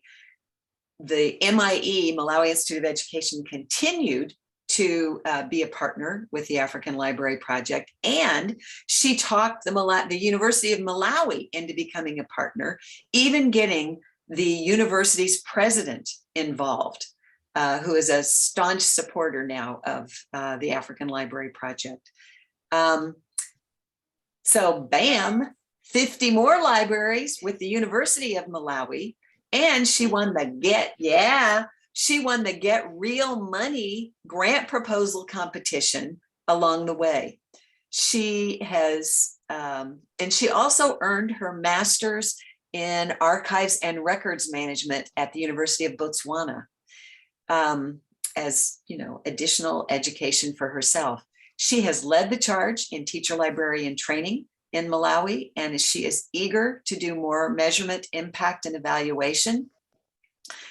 She has, it's not just what Jessie has done, it's actually the way that she does it too. She's funny, she is always in good humor, she's super smart, and she is willing to do the hard work of leadership. And it is a lot of hard work. So Jessie, it is with gratitude and immense respect that I present the 2022 Compassion in Action Award to you. Now, Deborah, can you show us the award? Yeah. You got it, Deborah? The award, there we go. In the middle, you see Jessie when she got the Get the Real Money, when she won that competition in Botswana. Okay, thanks. Now, if you can unscare, thank you very much. Not long after Jessie arrived at the University of Malawi, she recruited another enthusiastic librarian to help her with the work of recruiting and vetting library applicant schools, training teacher librarians, managing the process of delivering the books. Nancy Mipakansambo learned from Jessie and willingly and expertly took over the leadership mantle when Jessie went to Botswana to pursue her master's degree. Nancy managed the establishment of 44 libraries while Jessie was gone, and they continue to partner together. They are a dynamic duo, honestly. And also Nancy has helped lead the measurement and evaluation efforts that we conducted 2 years ago in Malawi. For that pilot project, she reached out to 125 libraries, and with great effort, she obtained M&E feedback from half of those libraries. Nancy is a leader in getting photos and thank yous from ALP beneficiary libraries, and she continues to help train teacher librarians. She's incredibly thorough, she's professional, gracious, and she always meets or exceeds expectations. And Nancy, the African Library Project honors you today with the 2022 Compassion in Action Award. Nancy is that little short one to the right in that group picture.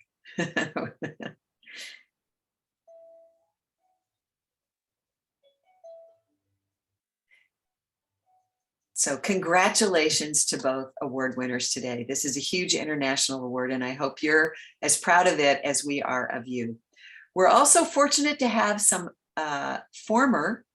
past, there's still Compassion in Action award winners at today's summit.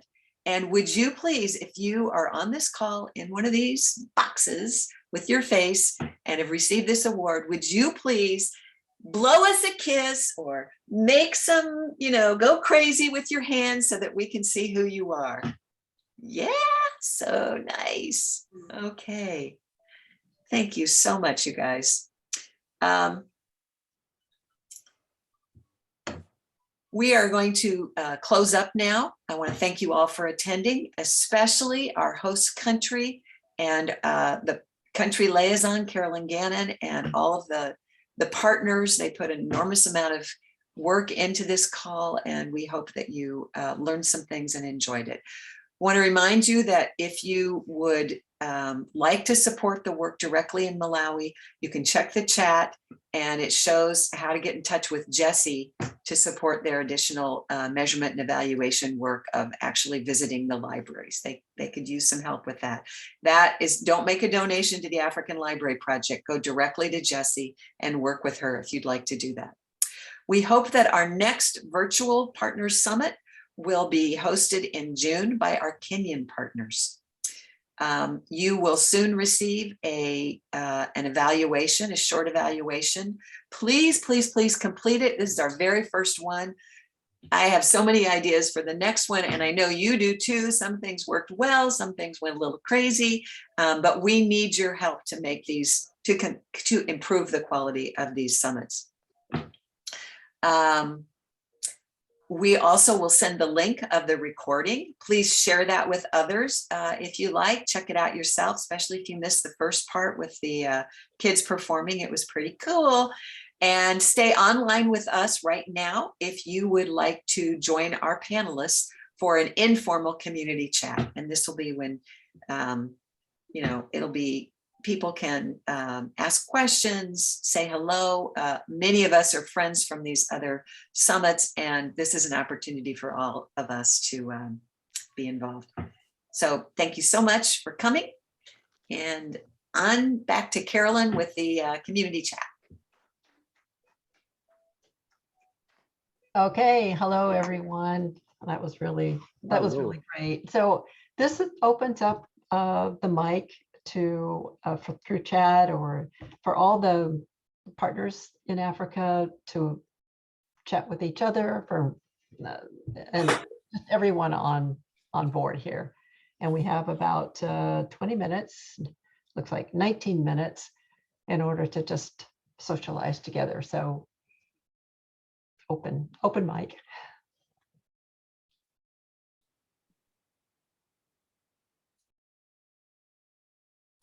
I just suggest if you is it free for all? Free for all. Ernest, I'd love to hear from you in Ghana. What's going on, dude? So nice to see you. I think you're muted. You're muted. You need to unmute. Go. Now you're frozen. Does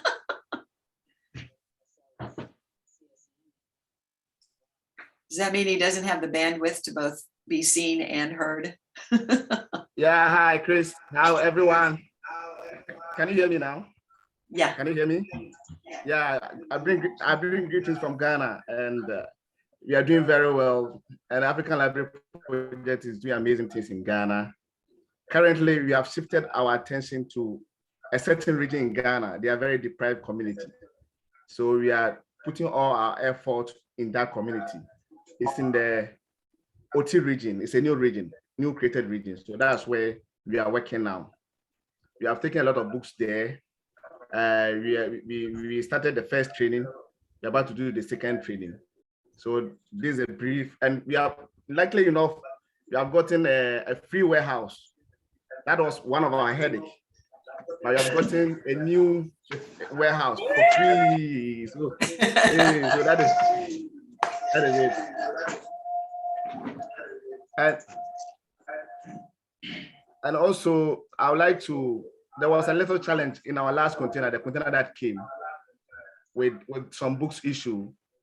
And I want to re-emphasize that when they are shipping books, they shouldn't put anything there.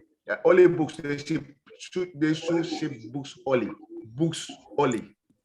They shouldn't add anything. Once you add something to the books, they start suspecting that there's something inside the boxes. So they start to, the officers, the immigration officers start to do a whole lot of things and giving us a lot of headache. So I would like to entreat our partners and book drivers that they should be very careful. They shouldn't put anything in the boxes. Only books only. They shouldn't put pencils. They shouldn't put colors. They shouldn't put crayons. Only books. Right. So that is what I want to just bring to your attention. I love everyone. Bye.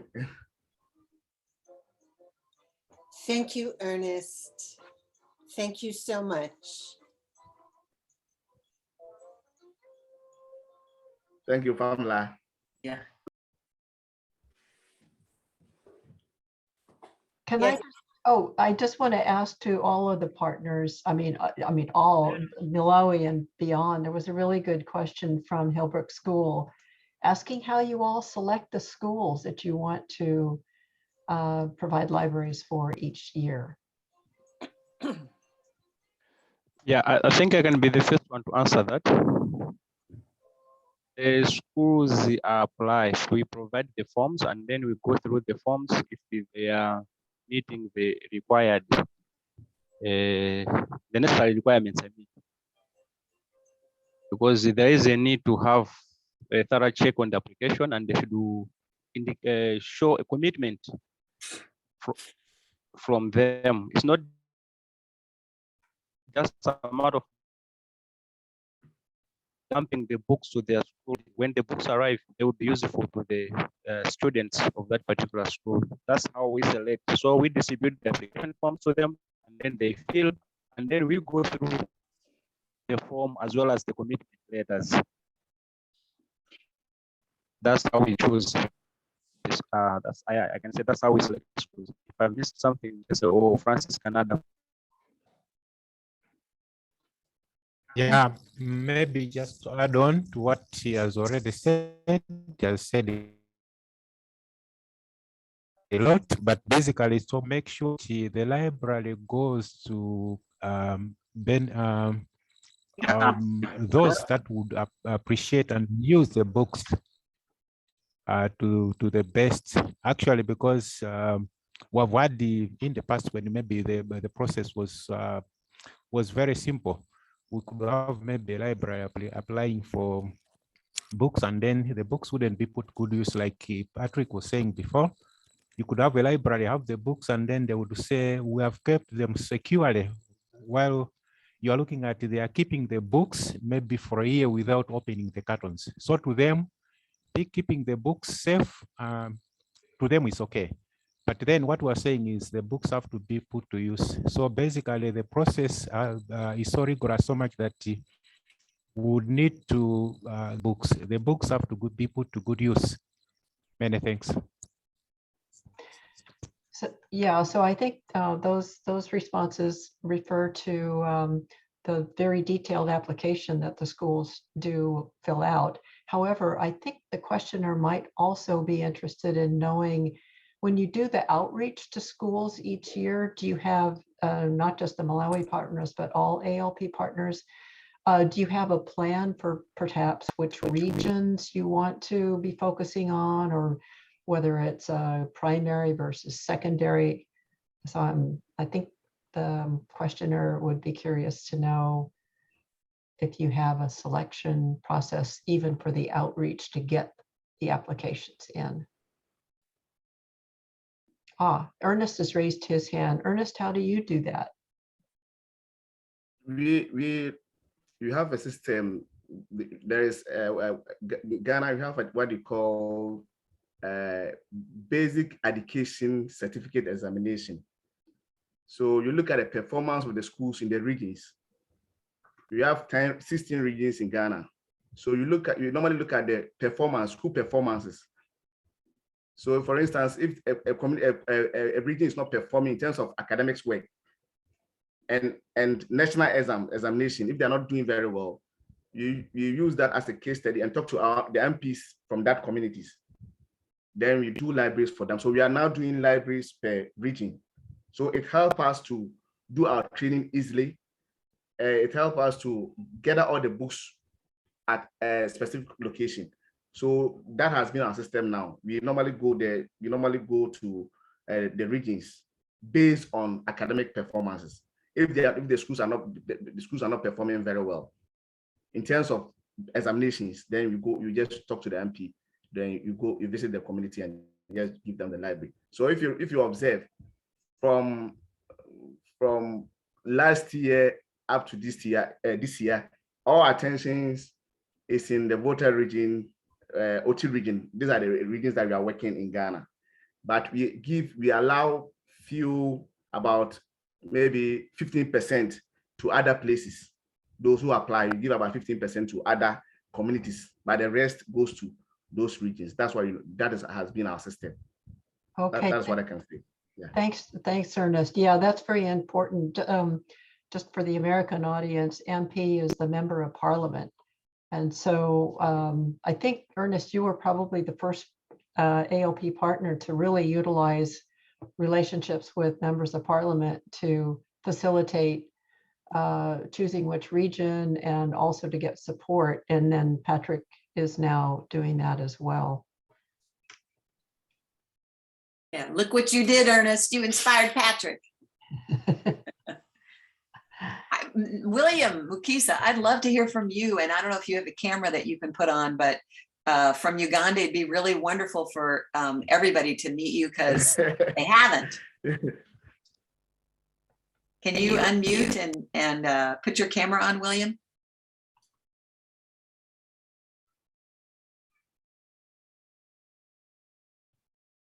Maybe not. There he is. You're still muted.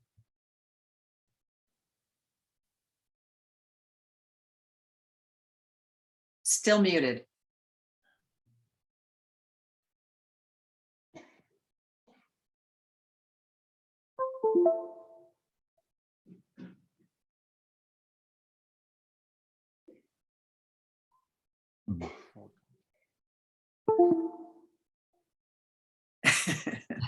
At least we see your head.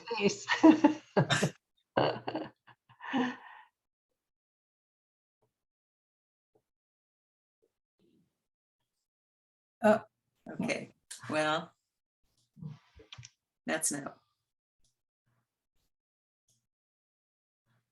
not working. That's unfortunate. Joel, do you want to chime in from Kenya?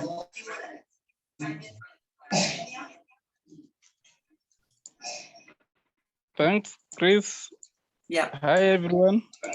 Hi, Joel. Thank you. Unfortunately, I can't have my camera on, but I hope you can hear me. Yes.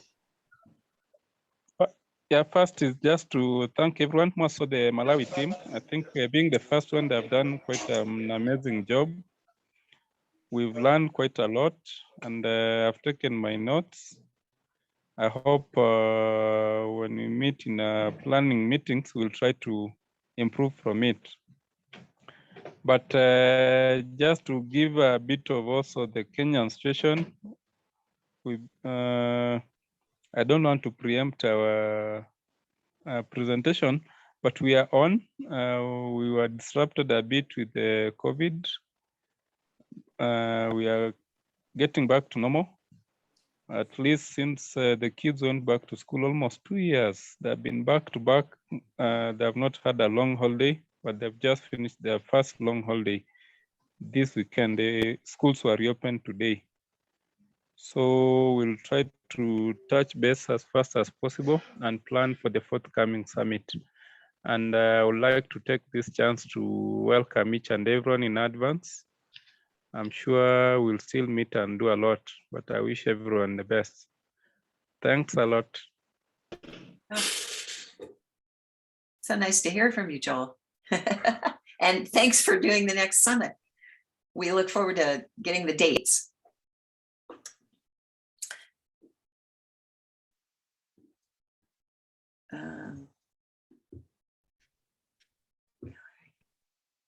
Hi, Chris. Mesamir has a question. Yeah, Sorry. yes, a question. Yeah. Can you hear me? Yes. Thank you for the wonderful presentation, and I'm really pleased to see all this. And I'm from Ethiopia, as I mentioned in the question and answer part. And to elaborate the questions I mentioned there, or to add a new one, my concern with regard to books that are shipped to Africa is, or particularly to Ethiopia, is we do not really use them. I'm a librarian and a lecturer of literature, but the books that I see in my community here that are brought from overseas are not read at all.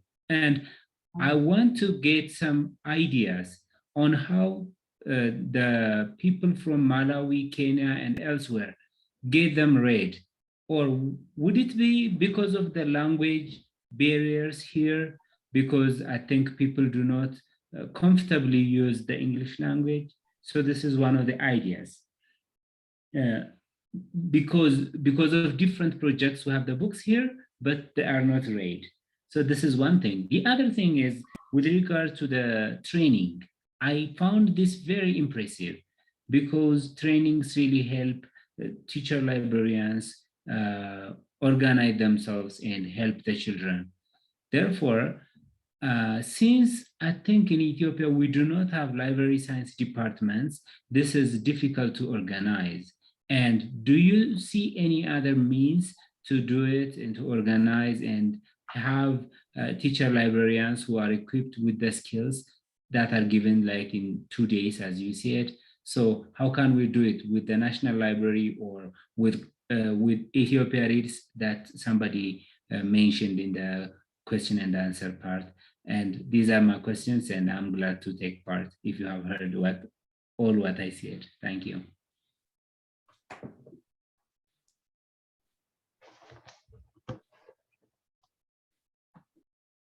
Okay, Malawi, you're on. Nancy, Jesse, Patrick, Francis. You all have, I know you all have good ideas to respond. Okay, Yeah, let me start maybe on the part of non-usage of the library. I think it has like a library, if it's a library for small students, for small children, you don't have to focus much on reading activities. There are other activities that can be used to attract users to the library. For example, they can be playing even locked games. They can, or you can just buy like picture books, have picture books, because starting starts with analyzing a picture. Just by identifying maybe colors, what that's reading. So maybe for starters, like include non-reading activities, that will help. Thank you. Over to Patrick. Yeah, I think as he has put it, to say that some of those books are not being used, I think I should also ask him some questions in terms of how do they do with their curriculum. do they have English in their curriculum as a subject, or do they focus on their own language only? If they have English as a language on its own, that's where now they can think of how to use those books, because the next question will be, are the teachers willing to help the students? Because that's how I have been doing as a teacher librarian at my school, whereby one needs to start with exposing the kids in different reading activities using the simple first. And then through doing so, you instill the desire for continued studying as well as reading among the kids. You can start with a few individuals, you drill them, and let these ones keep on sharing the stories to their fellow students. And then through doing so, they will keep on growing in numbers, and they will keep on assisting amongst themselves. Just in brief, I think that's what I can share with him. If I could also jump in here, I think part of what I heard Mesamir saying, if I'm maybe interpreting correctly, is that some of the books that have been donated to Ethiopia are perhaps not at the right reading level or engaging to the children. And someone asked earlier in the Q&A, what makes African Library Project different from other organizations that send books? I don't want to disparage the particular organizations that were asked about in that Q&A, but in general, there is a problem of so-called book dumping. So that's why part of our model is to give our book drive organizers very detailed guidelines on what books to send and what books not to send. So perhaps if our partners in Malawi could briefly say, like, about the books you received, do you see them as suitable to the learners who are receiving them? I think that would be helpful. And any suggestions you have for our book drive organizers, some of whom are on the call, to like improve the books they send. Yeah, I think the key point there goes to the application process, because on the application, it indicates the type of library which you want to establish in the community. So if they select that it's a junior primary, or it's an early childhood development center, or a college, or a community one, I think that's where it is crucial for them to, because it might happen that the books that are coming there at that particular institution, they were supposed to go for a higher institution, not like a primary level. So it might be difficult for the kids to use them.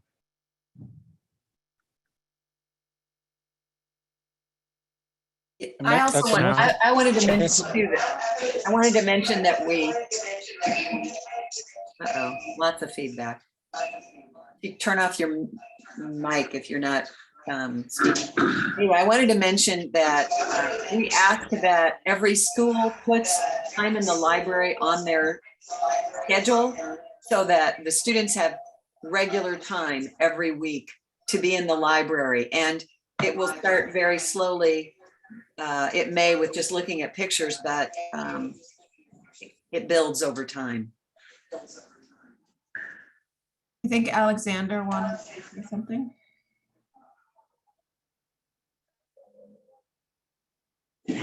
Yes, I just wanted to add that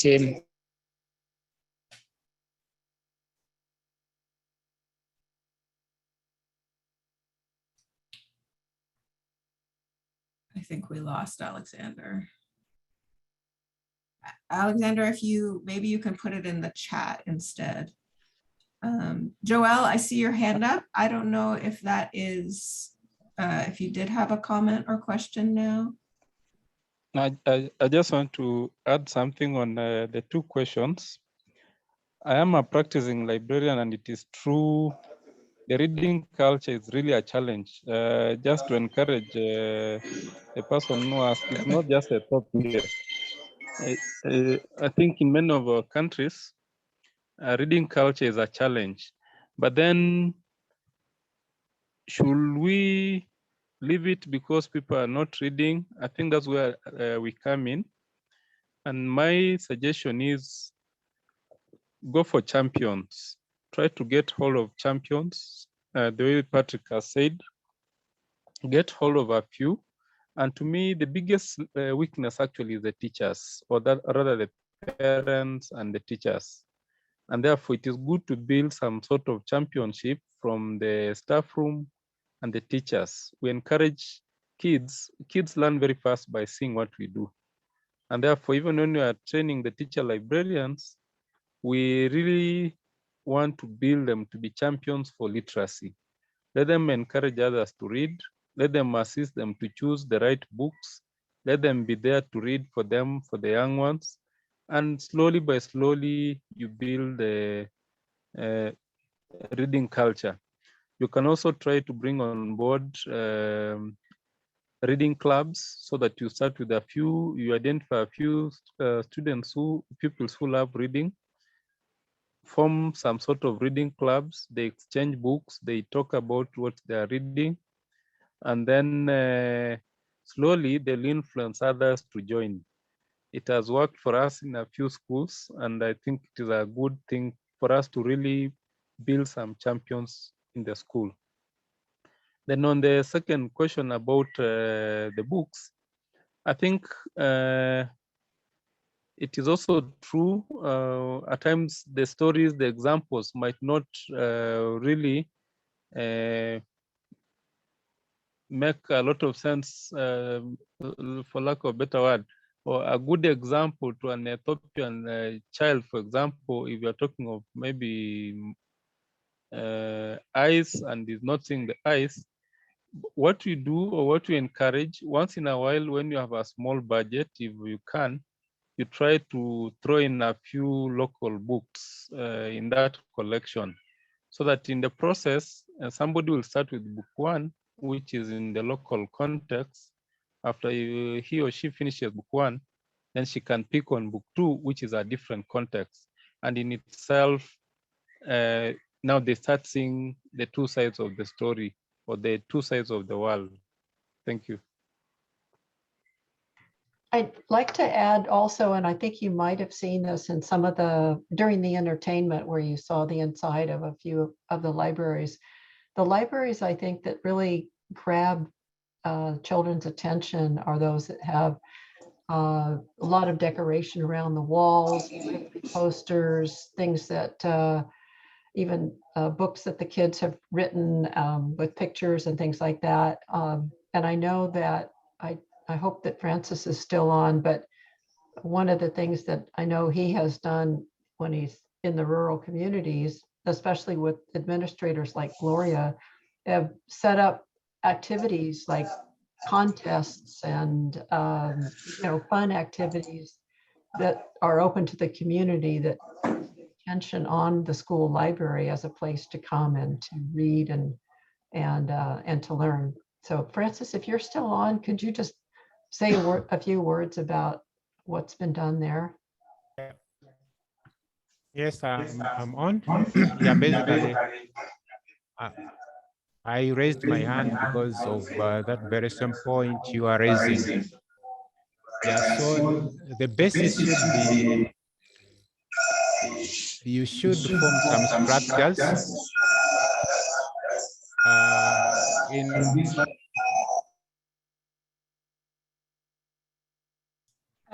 Francis, please unmute yourself again. I muted everyone else because there was a lot of feedback. So now you could unmute yourself and try talking.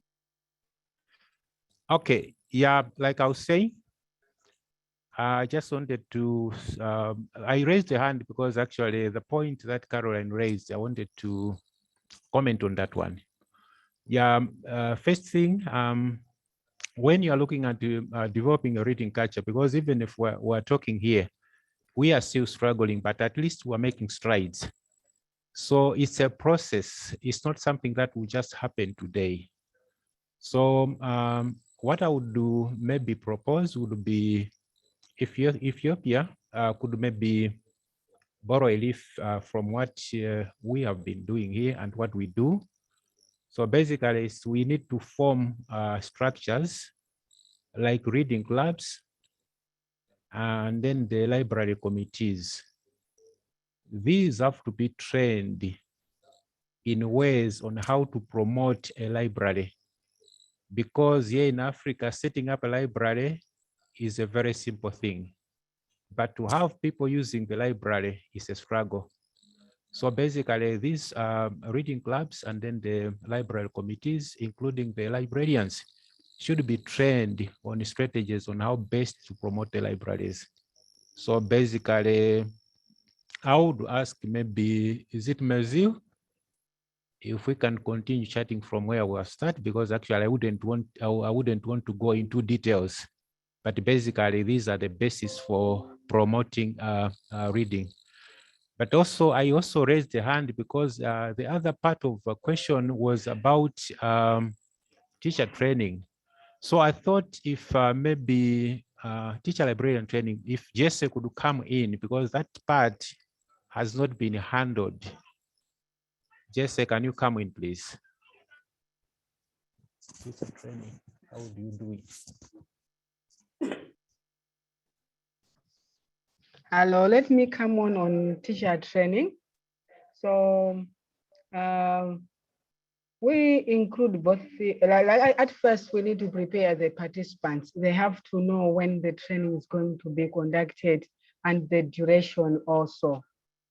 And also it is important to make sure that the training content should be that one that will help them solve the issues or is applicable to their current situation. For example, if you are training community librarians, or if you are training primary school librarians, your training materials should be different because these are different situations. So make sure that the training material is responsive to their needs. And again, it is also important to prepare the material, make sure you have everything in place, and also the training should focus on more to do than just listening. They should be able to do something, practical aspect should be emphasized so that whenever they go back, it should be easier for them to implement because they did it. They should do. There should be more demonstrations, more hands-on. And again, after the training, it's also good to evaluate the training so that the participants should have an input of what they expected to get, did they achieve? So that whatever comes out of that training evaluation should help you feed into the next training.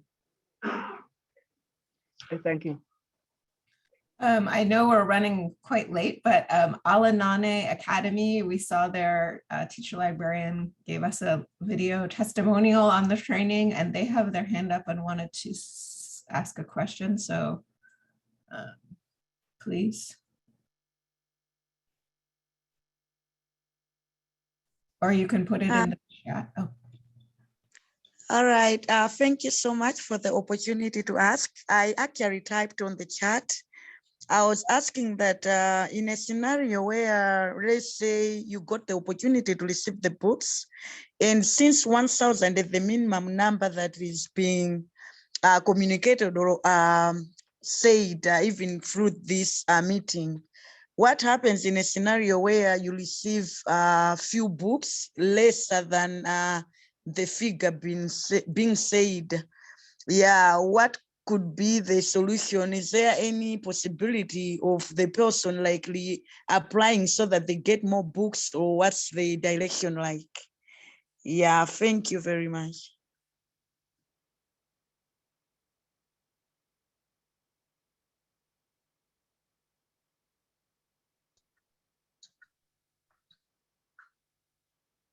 Yeah, Alanang, how many books did you get? I got 300 something books. So I got 5 cartons. Okay. Some, yeah. Are you a preschool or are you a primary school, or what are you? A preschool and a primary school, but the first books, I only applied for the preschool. Okay, so that's probably the problem. Preschool books are the most difficult for us to get. And so we usually do whatever we can. Normally it's 1,000 books for a primary, a secondary, junior secondary, whatever. But they're very hard for us to collect. If you, how many students do you have? At the moment, 55. Yeah, so that's a small number of students. I mean, we have schools that apply that are 2,000 students. And so because we have limited resources, we have to try to use them as best we can. But I really appreciate that you asked this question and that you came today. And I'm hopeful that means that your books are being well used if you're asking for more. So yeah, but you know, I'm sorry. I think it's a problem of supply and demand. I see. Yeah, as a book drive organizer myself, I just want to add a little bit to that. And that is that, as Chris said, if it's a very small school, and particularly if it's a early childhood development, which we do have a difficulty finding those books, the primary school books and secondary school books, or a community library spanning the whole gap of kindergarten through high school level books is much easier for us. Two other parameters that impact the number of books that arrive versus, well, occasionally, in fact, in each container, there usually are a certain number of book boxes that don't make it to the warehouse for shipping, or sometimes they get to the warehouse, but they actually get put into the wrong container. That's happened a few times. I'm just giving you all the scenarios of what can happen to book boxes. And then finally, on when you know, the book that, well, what am I trying to say? The container managers work really, really hard matching book drive organizers to schools. But sometimes there are not enough book drive organizers for a certain type of school. For example, there may be lots and lots of book drive organizers who like to do community libraries because that's about 2/3 primary, 1/3 secondary level reading. And those are the books that they can get. And sometimes it's just very hard in a container to get that specific type of book that that the schools are asking for. So sometimes there's a decision that if there's a book drive organizer that can do what we call a half library, 500 books, we will go ahead and, I mean, the container manager will go ahead and match that because we feel that getting 500 books is better than not getting any books at all. I hope that helps.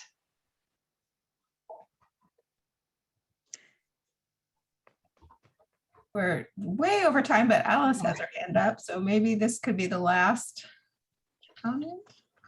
I just wanted to say, hi, I'm Alice Valentine. I'm the current container manager for the libraries going to Malawi for this year.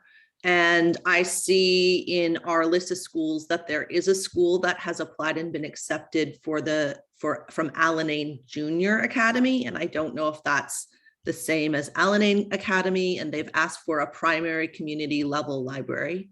And so far they are matched to half of a library, and I'm really hoping to find the other half.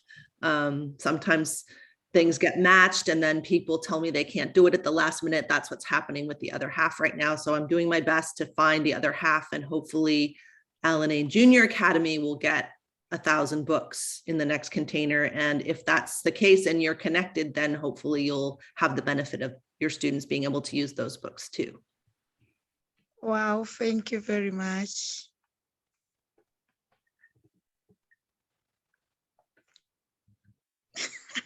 Can I ask one quick, or mention one quick question that came up in the chat, and that again from Hillbrook, and they referred to the Malawi flag.